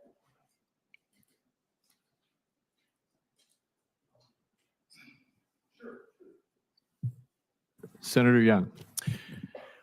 Welcome, Mr. Bisignano. Congratulations on your confirmation. And my mom, who's a Social Security recipient, told me I should really be at this hearing and kick the tires, make sure you're qualified for the job, because the Social Security Administration needs skilled leadership. They need effective administrators and people who will level with Congress about the finances of this program and all the rest. So it appears, based on your strong background, that you possess the requisite skills to carry out this mission. I can tell you, as someone who's represented the state of Indiana for a number of years, lots of my constituents contact our offices about challenges they're facing with the administration. Specifically, they report long hold times on the phone, being turned away from walk-in services, difficulties scheduling appointments with local Social Security field offices. If confirmed, do you commit to working with my office to ensure that my constituents, people like my mom, their cases and concerns are addressed in a speedy and thorough manner? Yes, sir. All right. In addition to individual cases brought to you by my and other congressional offices, do you commit to working to ensure that the Social Security Administration provides robust customer service to all Americans? Yes, sir. Along with long wait times and other lapses in customer service, my constituents report a high volume of errors being made by Social Security payment centers. Those errors are particularly frequent when processing disability payments, and these errors can take months to resolve and correct, creating stress and uncertainty for beneficiaries. I don't know why there are so many errors. Do you commit to finding out? Yeah, I've said that a 1% error rate, which the Inspector General reports, I believe is probably 5 digits, needs to move 5 digits to the right, decimal, starting with a decimal point. I think we'll do all the root cause analysis. We'll do all the process engineering and everything that's required to get to why we have them and how to eliminate them. Sounds workmanlike. That's what I would want. You have an extensive background in the payment services industry, including overseeing large, complex payment systems. How exactly would you apply this previous experience to improve the payment processing systems of the administration? Well, I think one thing is about this error rate. I think we have to understand it, and in there we're going to find a lot of opportunity to improve. I think when we look at what we do every day and how we do it. I do also say this idea of the phone rings. It takes us on average 20 plus minutes to answer it. We only answer half the calls. When we understand why all those phone calls come, we can figure out how to serve the American public a lot better. So to me, the job is to analyze everything we do. I know there's a lot of stats out there. I'm not in the department. I'm not doing anything there, but I look at all the data it produces and I see a land of opportunity. There's a lot of conversation in our country, within Congress, about artificial intelligence and the promise it might bring to large organizations, efficiencies and reduction of errors and all the rest. So in the context of improvements at the Social Security Administration, I'm impressed by the potential that AI might have to enhance government service. As a former tech executive, do you have thoughts about how AI might be integrated into your service delivery and improve operations for the American people? Yeah, I think, originally when people hear you say you're going to apply AI, they're concerned, this is a very vulnerable population and we have to be available. And that's why I like to say we're going to meet people where they want to be met.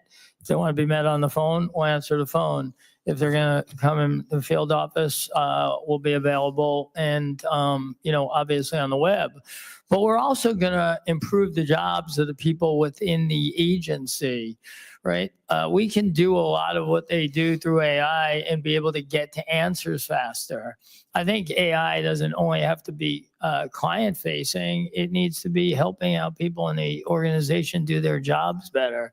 I think it'll help us understand what the right staffing level is. I know we talk a lot about the staffing level here, but we don't really know what the right staffing level is. And I think that'll help us across the board.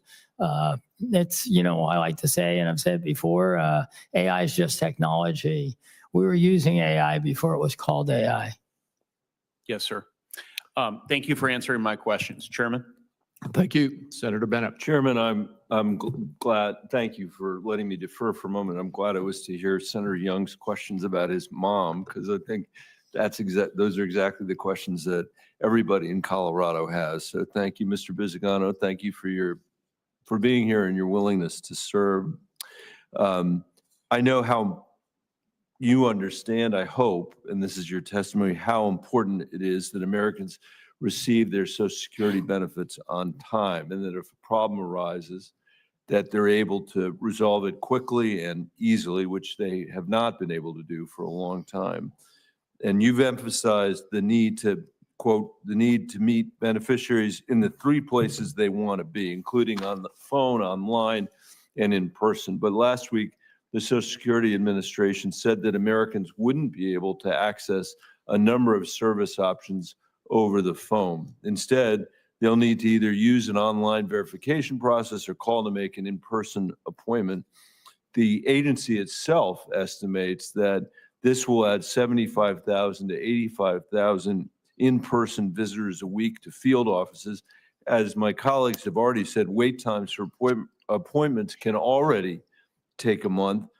And that in-person appointment is only going to get harder to make if the agency cuts 7,000 employees and ends up with the lowest headcount in decades. That I'm worried that that's not going to meet the American people where they are. I realize you haven't been over there making these decisions. I know you spent a lot of time in the private sector, and I know that there is no well-functioning corporation that would have the kind of weights that we're talking about here. And so I think when, it comes to Social Security, really the American people are the ultimate shareholders, not the members of the Senate and not you. It's the American people and Senator Young's mom that matter.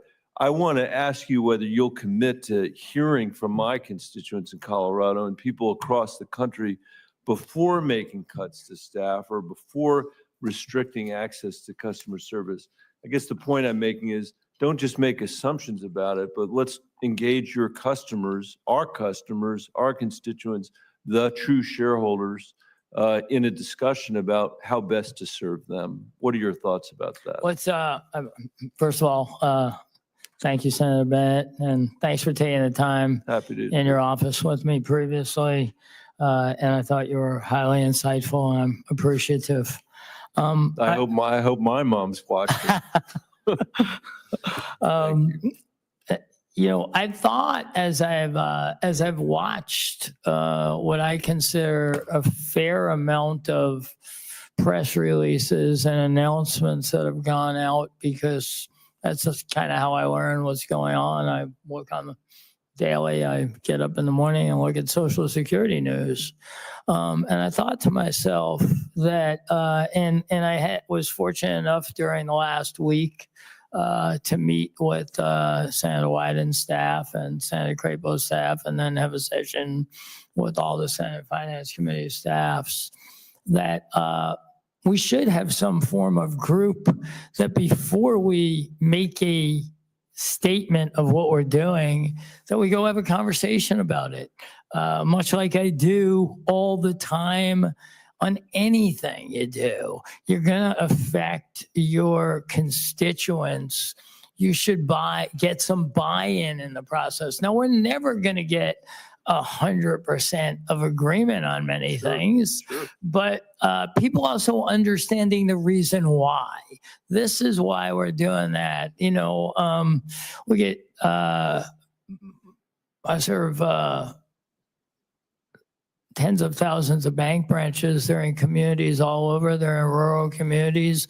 And what we have to do with our technology and innovation there is different than what we may have to do in large cities. And you have to take in the full population and think it through. It doesn't mean you're not going to do it, but I commit to us thinking through a better way for change and understanding what the constituents have to go through. I appreciate that. I'll submit my other question for the record, Mr. Chairman, but I'll say you're new to government, and which is not necessarily a bad thing.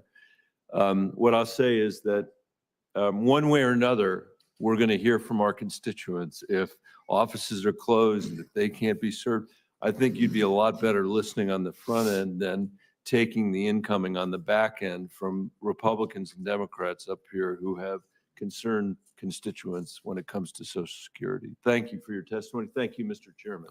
Thank you, Senator Smith. Thank you, Mr. Chair, and thank you, Mr. Bisignano, for being here today. So you can rest easy. I actually don't have any questions for you today.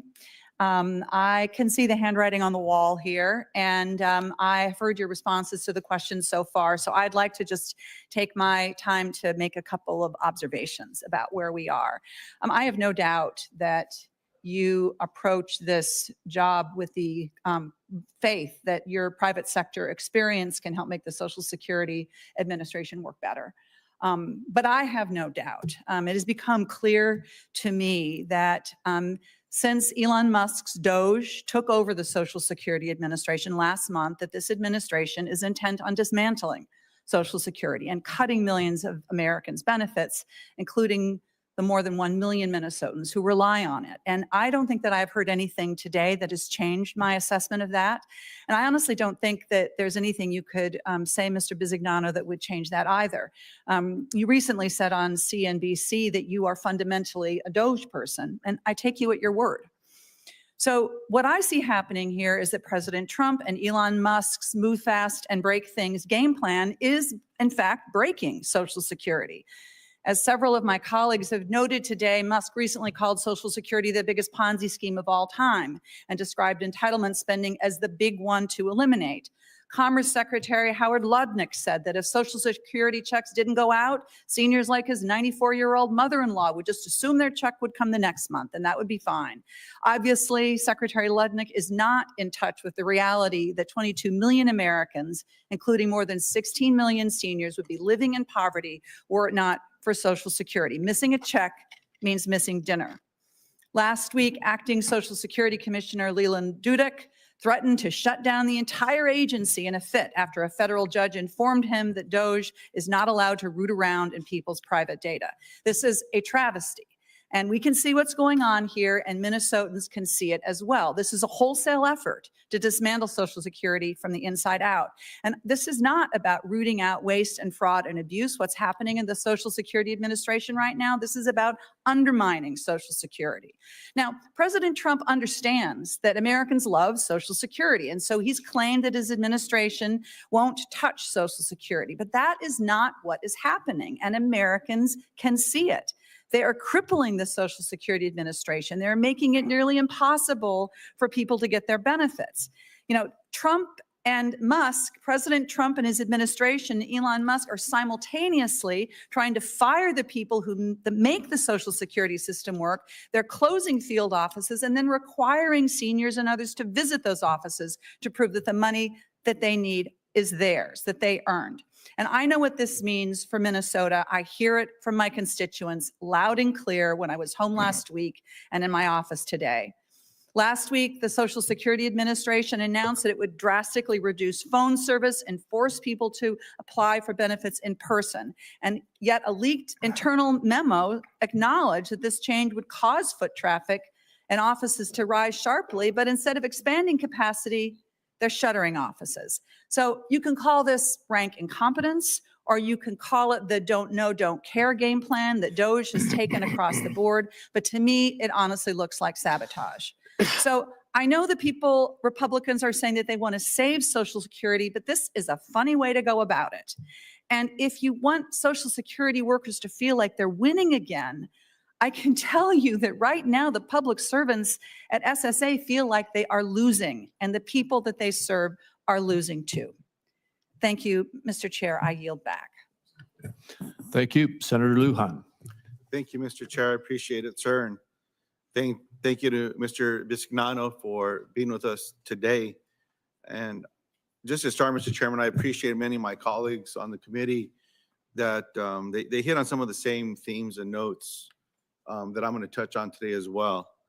Now, Mr. Bisignano, yes or no, do you believe that every American who has earned Social Security benefits deserves equal access to their benefits regardless of their zip code? Yes. Since his appointment in February, Acting Commissioner Lee Dudek has made several changes to service delivery at the Social Security Administration.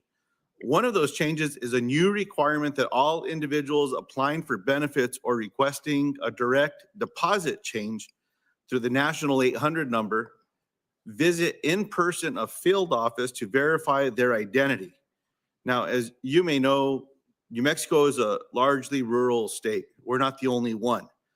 In some areas, requiring folks to visit an office in person can mean driving several hours in one direction, making benefits harder to access. If confirmed, will you commit to completing an analysis of how this policy change will impact Social Security recipients in rural and frontier counties who will now have to drive and travel to access the services they've earned? If confirmed, I will analyze exactly what this is about. Mr. Bisignano, will you commit to not closing any field offices in New Mexico? I have no idea whether I can make that commitment because I don't really know what the issue in New Mexico is, but I'm happy to look at it and come back to you, sir. Will you commit to not closing any field offices in rural and frontier America? I think it is hard to commit to not doing things without ever having analyzed it. I commit to you or anybody that before an office is closed, they will be notified of the analytics and be a partner in the decision. Mr. Bisignano, do you think Social Security beneficiaries would prefer to have their benefit claims handled by an American worker or an AI chatbot? Can you ask me that question again, please? Do you think that Social Security beneficiaries in America would rather have their calls answered by an American, a person, or an AI, artificial intelligence chatbot? I think it's a choice of the beneficiary. I can't determine that for every beneficiary, but I think they're owed the option to do all of it. When I call someone based on the wrong charge on a credit card or a ticket that I bought that I can't get my hands on, I keep pressing that 0 button until I get a real person. I don't like. You're exercising your choice. No, I don't want You're to speak to other- exercising well, your choice, sir. You know, it's nice to speak to someone that can answer the question instead of just wasting your time. And, you know, a chatbot that keeps saying, what's your name? What's your name? What's your name? What's your name? Well, repeat yourself, answer your name, answer your name. It just, you get the point. The Social Probably Security- not very good chatbots. None of them are. None of the AI chatbots are good. I'll say that. The Social Security Administration stores a range of sensitive personal information, including medical information, bank account numbers, and Social Security numbers. Now, according to the acting commissioner, he's authorized several members of DOGE to access Social Security Administration systems and view the sensitive personal information that is stored at the agency. In our meeting, you confirmed that you've been in contact with individuals affiliated with DOGE. During this contact, has anyone affiliated with DOGE shared with you a justification for accessing the sensitive personal information of Americans outside of agency protocol? I haven't talked to anybody in DOGE about anything around any of that, sir. As an American citizen who was assigned a Social Security number at birth, do you feel comfortable with DOGE having access to your sensitive personal information? I think I like to answer the question even more broadly, sir. I've spent my whole career protecting PII, whether it was at Citigroup, whether it was JP Morgan, whether it was First Data, and whether it was Fiserv. So I don't think it's a DOGE question. I think it's a everybody question. PII is PII, you know, and it needs to be protected. I appreciate that. If I'm not mistaken, Mr. Chairman, that was the answer you gave me in the office, that it needs to be protected. So I'm going to ask the question one more time because it sounds like we're in agreement here. As an American citizen who was assigned a Social Security number at birth, do you feel comfortable with DOGE having access to your sensitive personal information? I guess I'm answering the question much broader. I'm not comfortable with having it exposed You're to not able anybody. to say yes or no? No, I think you're limiting the item to DOGE, and I'm trying to tell you the job is to protect all PII. Do you feel comfortable with anyone having access to your sensitive personal information? No. I appreciate that we're on the same page here. And just, Mr. Chairman, I think that's what we're trying to illustrate here, is just to get to the bottom of this nonsense of what we see happening and people's information just being attacked. Who knows where it's going? There was an article this weekend about what's the name of that company that you said your DNA and then they something 21? And I saw article after one another saying, suggesting to people across the country they should go in there and try to clean up their information because they don't know who's going to buy it. Well, what's going to happen with this? Anyhow, Mr. Chairman, I yield back. Senator Barrasso. Well, thanks so much, Mr. Chairman. Thanks so much. Congratulations on your nomination. I think you're the right person for the job. I appreciate the chance we've had to meet and to visit because, look, in Wyoming, clearly, Social Security is critical to the people of our state. Aging population. I travel the state. I hear from individuals all around, and they depend upon the program, the viability of the program, and we're looking for you to continue to make sure that people of Wyoming and people all across the country continue to receive the benefits that they've earned, they've paid into. And I think it's critical the program remains strong, keep our promises to current beneficiaries as well as to future generations. In order to do that, there are a number of issues that I think need to be addressed. Social Security Administration needs to focus on improving customer services, need to reduce wait times and backlogs, need to modernize and streamline technology and prevent improper payments. And improper payments is a part of this as well. So I think you're the right person to fix these problems. Are you committed to doing everything you can to strengthen the Social Security program and to helping our seniors? I'm 100% committed. I appreciate the question, and I want to work on every aspect of what we talked about. It's just a services org that has to have a high degree of quality and accuracy. Well, it's interesting. We talked here recently about some of the problems with the press is reporting that are just plain wrong. And they might have looked at lists, and as the previous senator from New Mexico said, he said, I read articles that say this. Well, he may be reading articles that say that, but it doesn't mean it's correct. And case in point is we have a Social Security office in Rock Springs, Wyoming, Sweetwater County. People depend upon it. And I understand that there is a hearing room that is hardly ever used. I want to close the hearing room, but not the field office. Well, yet what gets reported in the news is the whole thing is going to be closed. When there's no truth to that whatsoever, as my office looked into it. So I think it's incumbent on people to, if you can't get a direct answer, go to one of your representatives and let them try to check into it. But I'm sure you've seen cases after case of similar misrepresentation in the press. Yes. So under the current law, and I want to talk about legislation helping terminally ill individuals. Under current law, individuals who are given less than 6 months to live, they're currently forced to wait more than 5 months to receive their Social Security disability insurance benefits.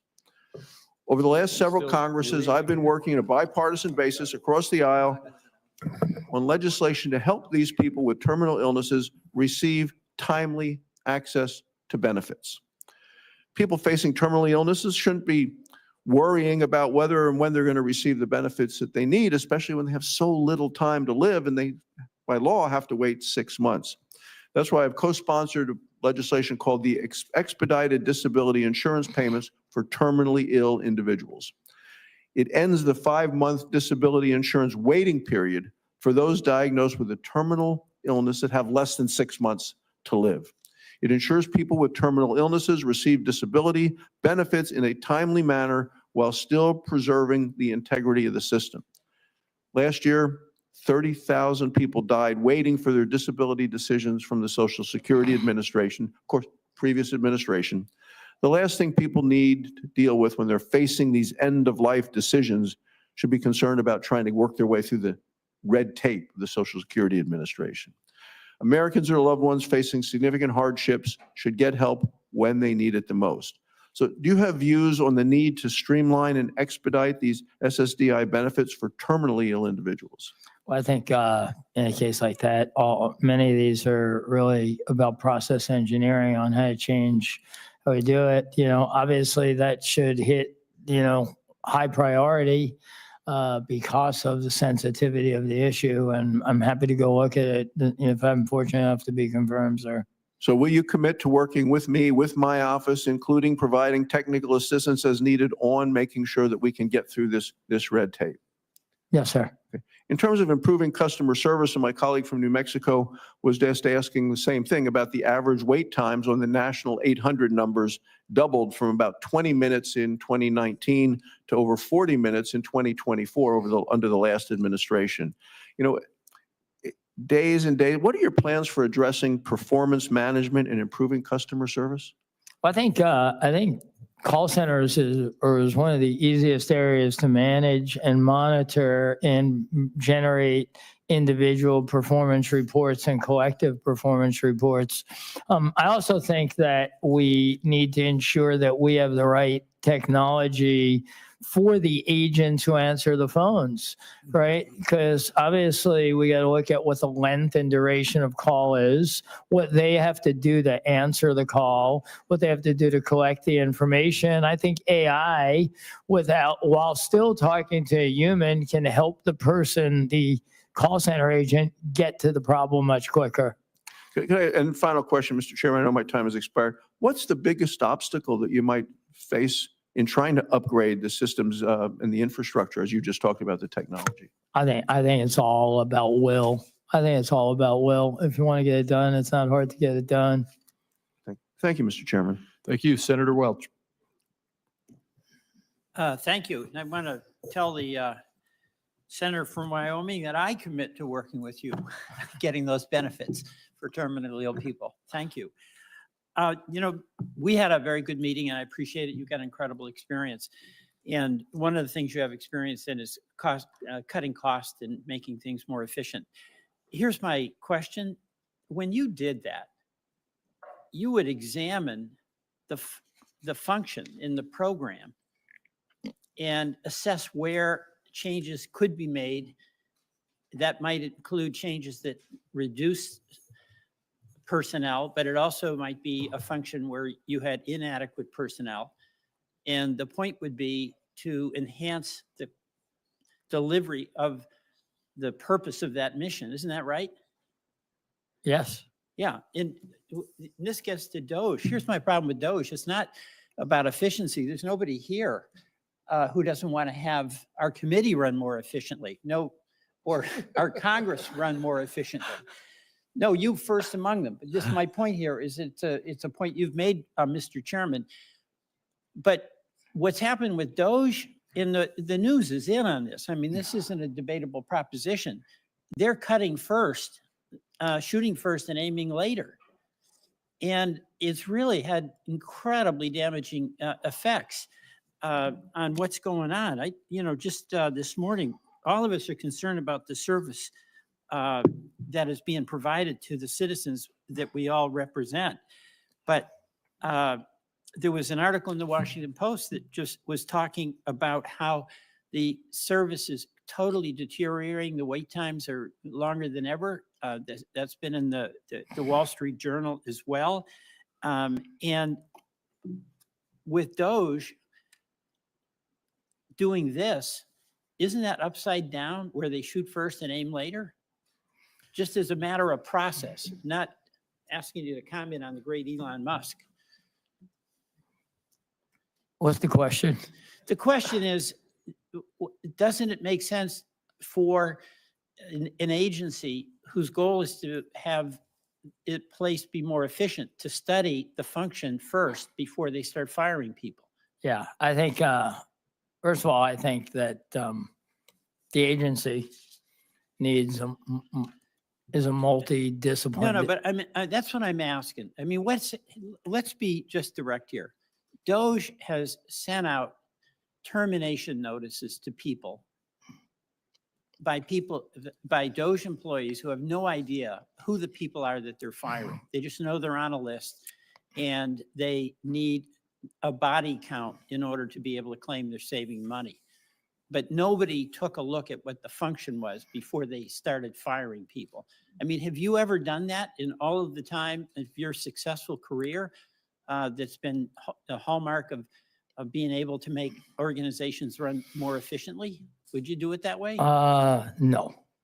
I'm just. All right. Well, that's the right answer. Nobody would do it. Well, I'm not trying to get the right answer. I'm going to give the honest answer. Nobody would do it that way. And here's the dilemma that you and every other nominee is in. Musk is running roughshod. He could care less about what the function is. He wants a body count. And he, from our perspective, has way more control over every agency than the head of the agency. And I'd much prefer to have somebody who, with your experience, looks carefully at what the function is and then makes determinations about how to improve the delivery of that function. So you're going to be under the thumb of DOGE. That's the aspect of this that worries me.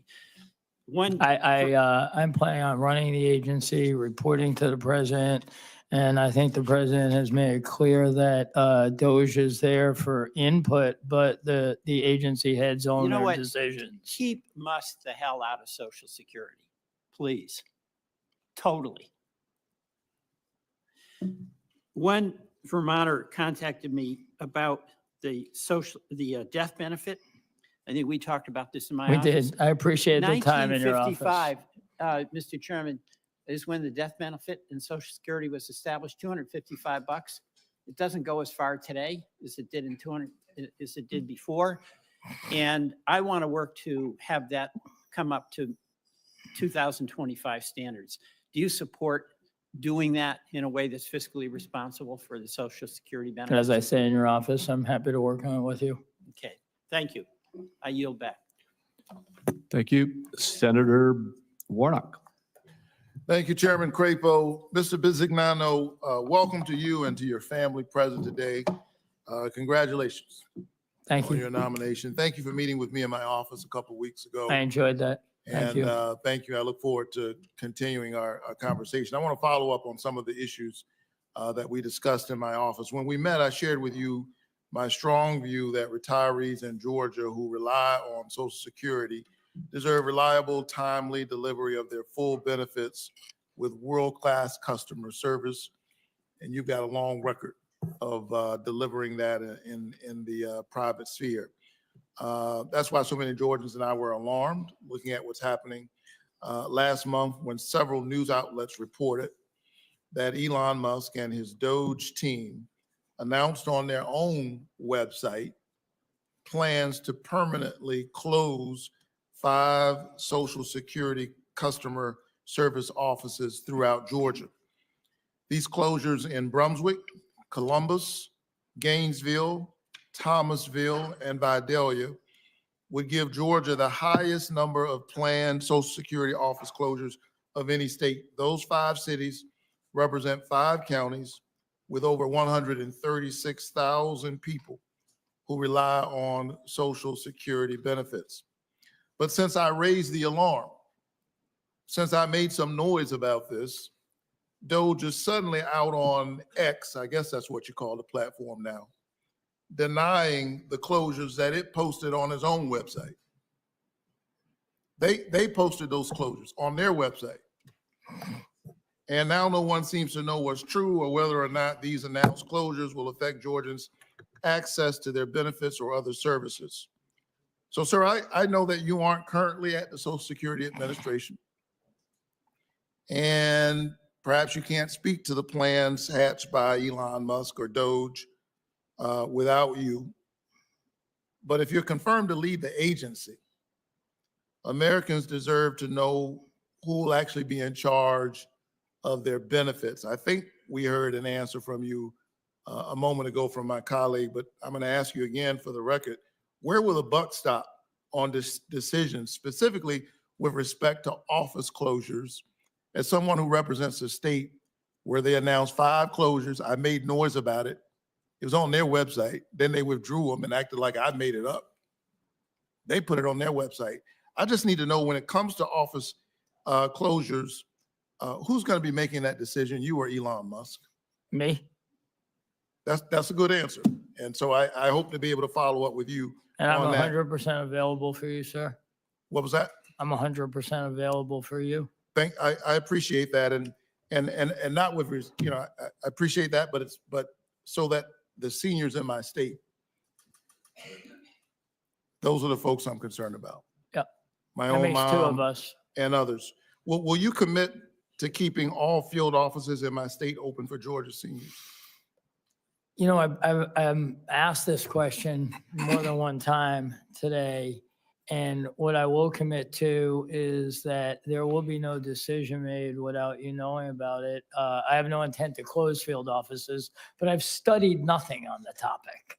So it's a little hard to commit to something without. I think study is a good thing. And what we've seen so far is no study, no real knowledge about what's going on.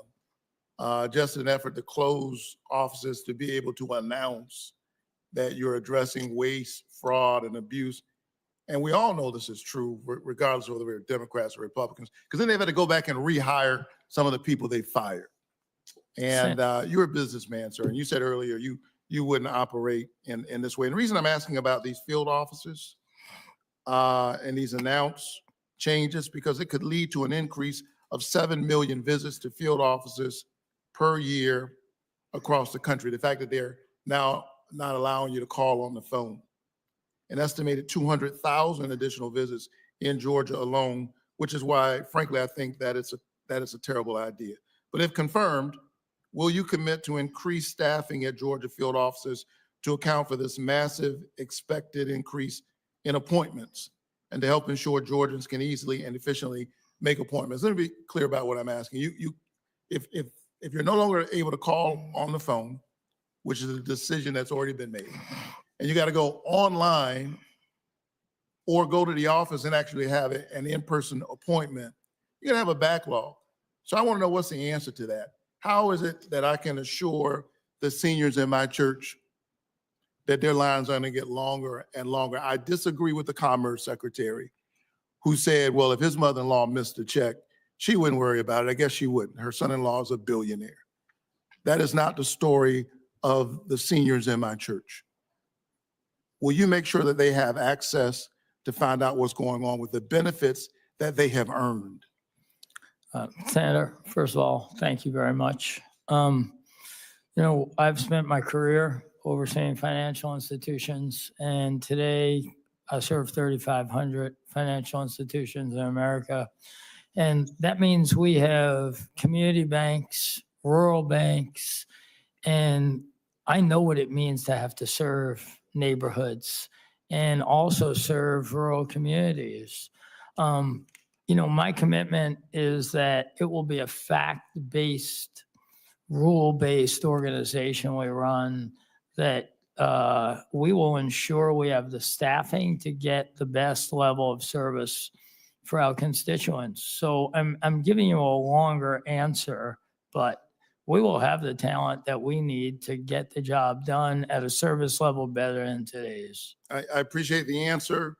I'm just trying to get Georgia residents, senior citizens, the benefits that they have earned. Yes, No sir. one's giving them anything. They've paid into the system. Thank you so much. Thank you. Appreciate it. Thank you. Senator Blackburn. Thank you, Mr. Chairman, and congratulations to you. We are Thank you. delighted to have you before us, and we look forward to getting you confirmed and to the Social Security Administration so you can begin to address the problems that exist. And as my colleagues across the aisle have talked this morning, I have found it so interesting that they have wanted to speak in favor of protecting the status quo. And we know that service and wait times and backlogs have existed. You've heard us all mention this. But you know what is so interesting is they accepted that during the Biden administration, and they refused to call it out. And now they are wanting to blame the problem they caused and inaction caused and lack of oversight caused on someone who is not even there and confirmed at this point. So we do look forward to getting you there, and we do look forward to having someone who is going to bring the expertise to make certain that the accountability, the transparency that is necessary for a payment system is going to be put in place. I have found it to be so interesting, some of their questions around this, because what I have found is that the union employees, the labor unions, have sought to protect the people that work at Social Security, but their emphasis has not been on the retirees and the recipients. And in order to overhaul an agency, then there are going to have to be new systems, new protocols, new approaches put in place.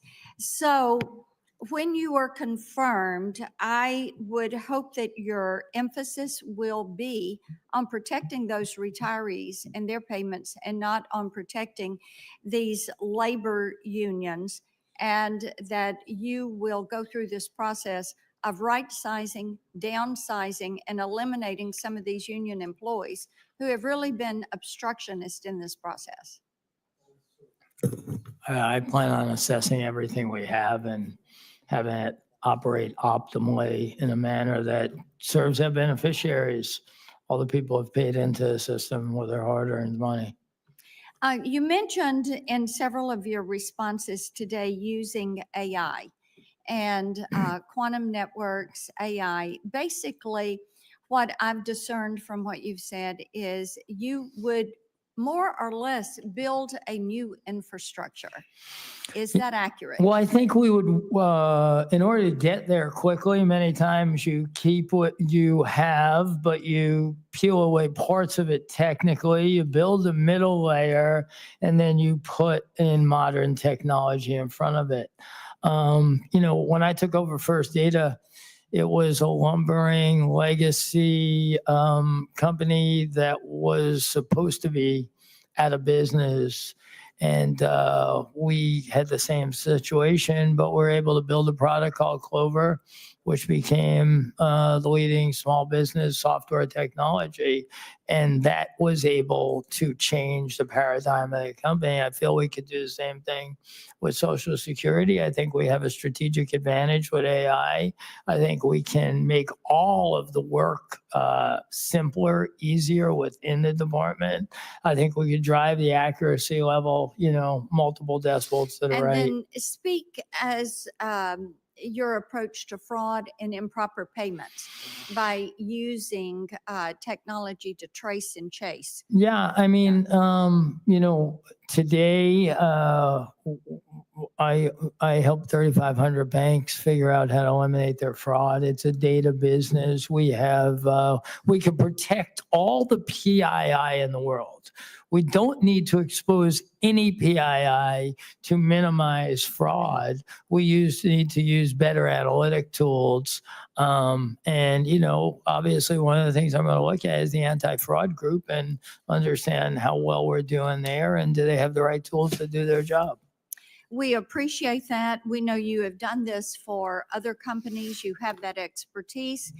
Our goal is to make certain that our Social Security recipients are going to receive what they're entitled to in a timely manner.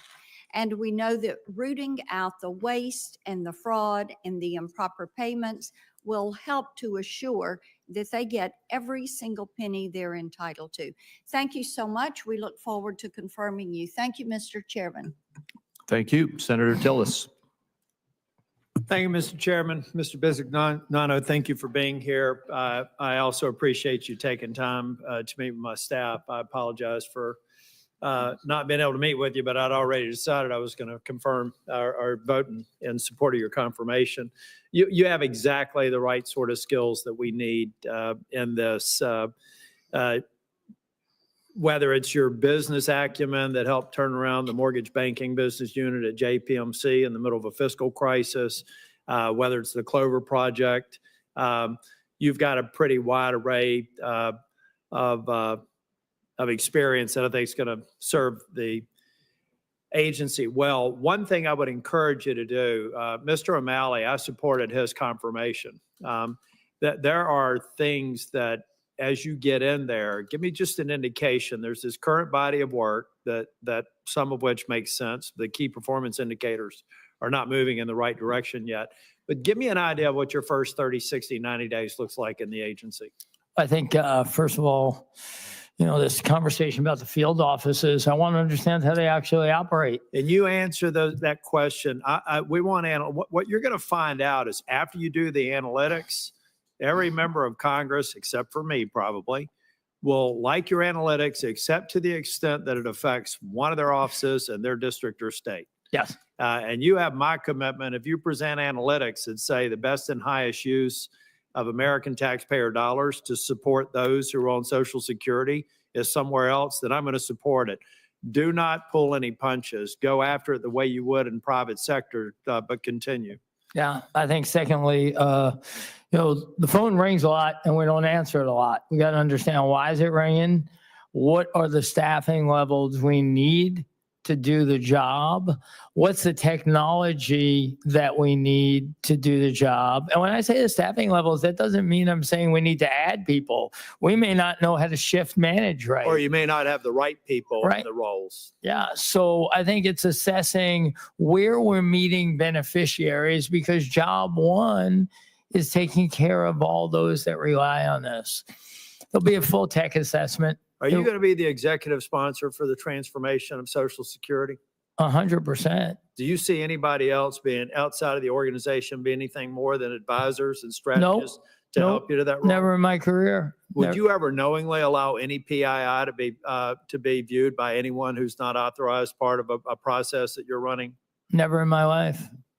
I believe someone mentioned in an interview, you said you're fundamentally a DOGE person. My guess is what you were saying there is you're fundamentally an efficiency-driven person. Is that Yeah, what you, I mean, what you meant to say? I believe that higher quality, pristine control gets more efficiency.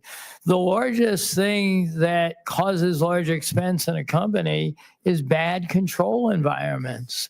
So I said it in the manner of, Yeah, I know was exactly what you mean. driving efficiency before there was such a word. People only going have to on look as at your DOGE. resume to understand the context that you intended in that comment. That's why I think you're going to be great for the role. There were other people that were suggesting I knew I was going to be last, so I get to finish wind up. I'm not going to go too far over though, or at all. But I really feel like people need to, there were suggestions made that maybe you're going to cut benefits. Even the president, I was in the White House with the president 2 weeks ago. He made it very clear that benefits cuts are off the table, period, full stop. And he said the same thing about Medicare, and he said the same thing about Medicaid. So you're really there to make sure that people who are eligible for it, who are not necessarily gaming the system, there may be some of that, the vast majority, like my 92-year-old mother, are not a part of gaming the system. And no, she really would appreciate getting the check every month. Although family members would chip in, that is her source of income. You're committed to making sure the checks get out every month, right? Yes, sir. You're committed to making sure that where there is fraud, you root it out, right? Yes, sir. You're committed to making sure that every key performance indicator, whether it's wait times, payment processing, you're committed to moving those in a positive direction, right? Up to the right. Thank you very much. I look forward to supporting your confirmation. Thank you, sir. Thank you. And Mr. Bisignano, you have one more question. Senator Wyden has asked if he could ask one more question, and certainly he can. And then he and I will probably make very brief wrap-up statements, and we'll be done. Senator Wyden. Thank you, Mr. Chairman. The nominee has been talking to people at Social Security, as far as I can tell, almost every day for weeks now. And as far as I can tell, he's made no objection to anything going on. And quite the contrary, he's been getting people, by his insistence, brought into the DOGE mentality there at Social Security.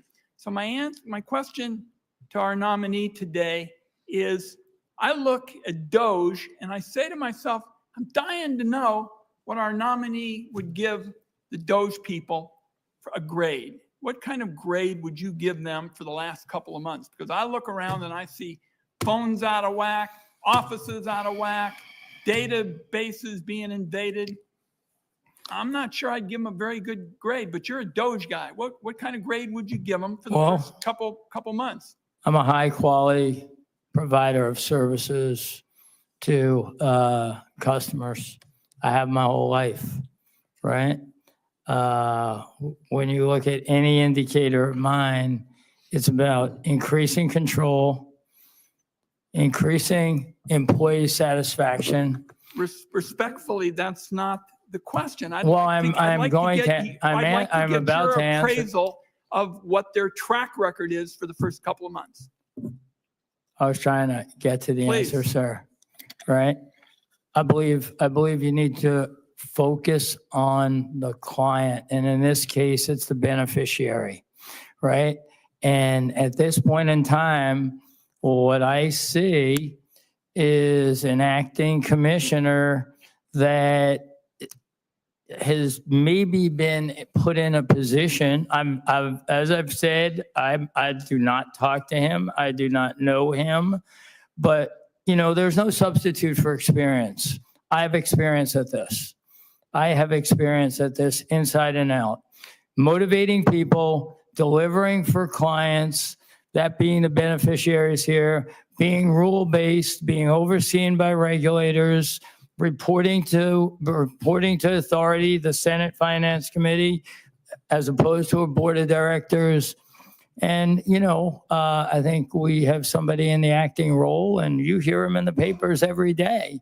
So I don't know if this is a DOGE issue. I think we have a leadership issue, and that's why I'm hopeful, and if I'm to be confirmed, that I will be in charge of the agency.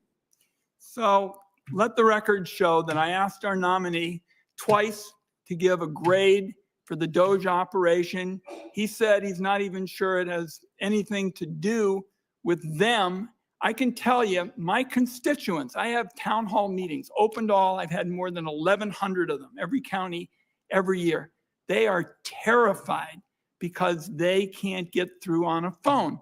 I spent time with you yesterday. I think you think that AI is a silver bullet. We need phone service. That's what people are asking for right now. I'm all in on trying to work with longer term approaches if seniors are interested in that. But right now, they're interested in phone service and somebody who can help them. And you have taken a pass all through the last 2.5 hours on giving us any ideas, and you want us to accept that because you have had some background in business, we should accept you as face value. Well, I heard from the whistleblower, and that whistleblower thinks that you haven't told the truth. So I look forward to the answers we're going to get. And until then, I'll keep the record open on my side for any ideas that you have to do something now that'll help people, or your assessment of DOGE's performance. Thank you, Mr. Chairman.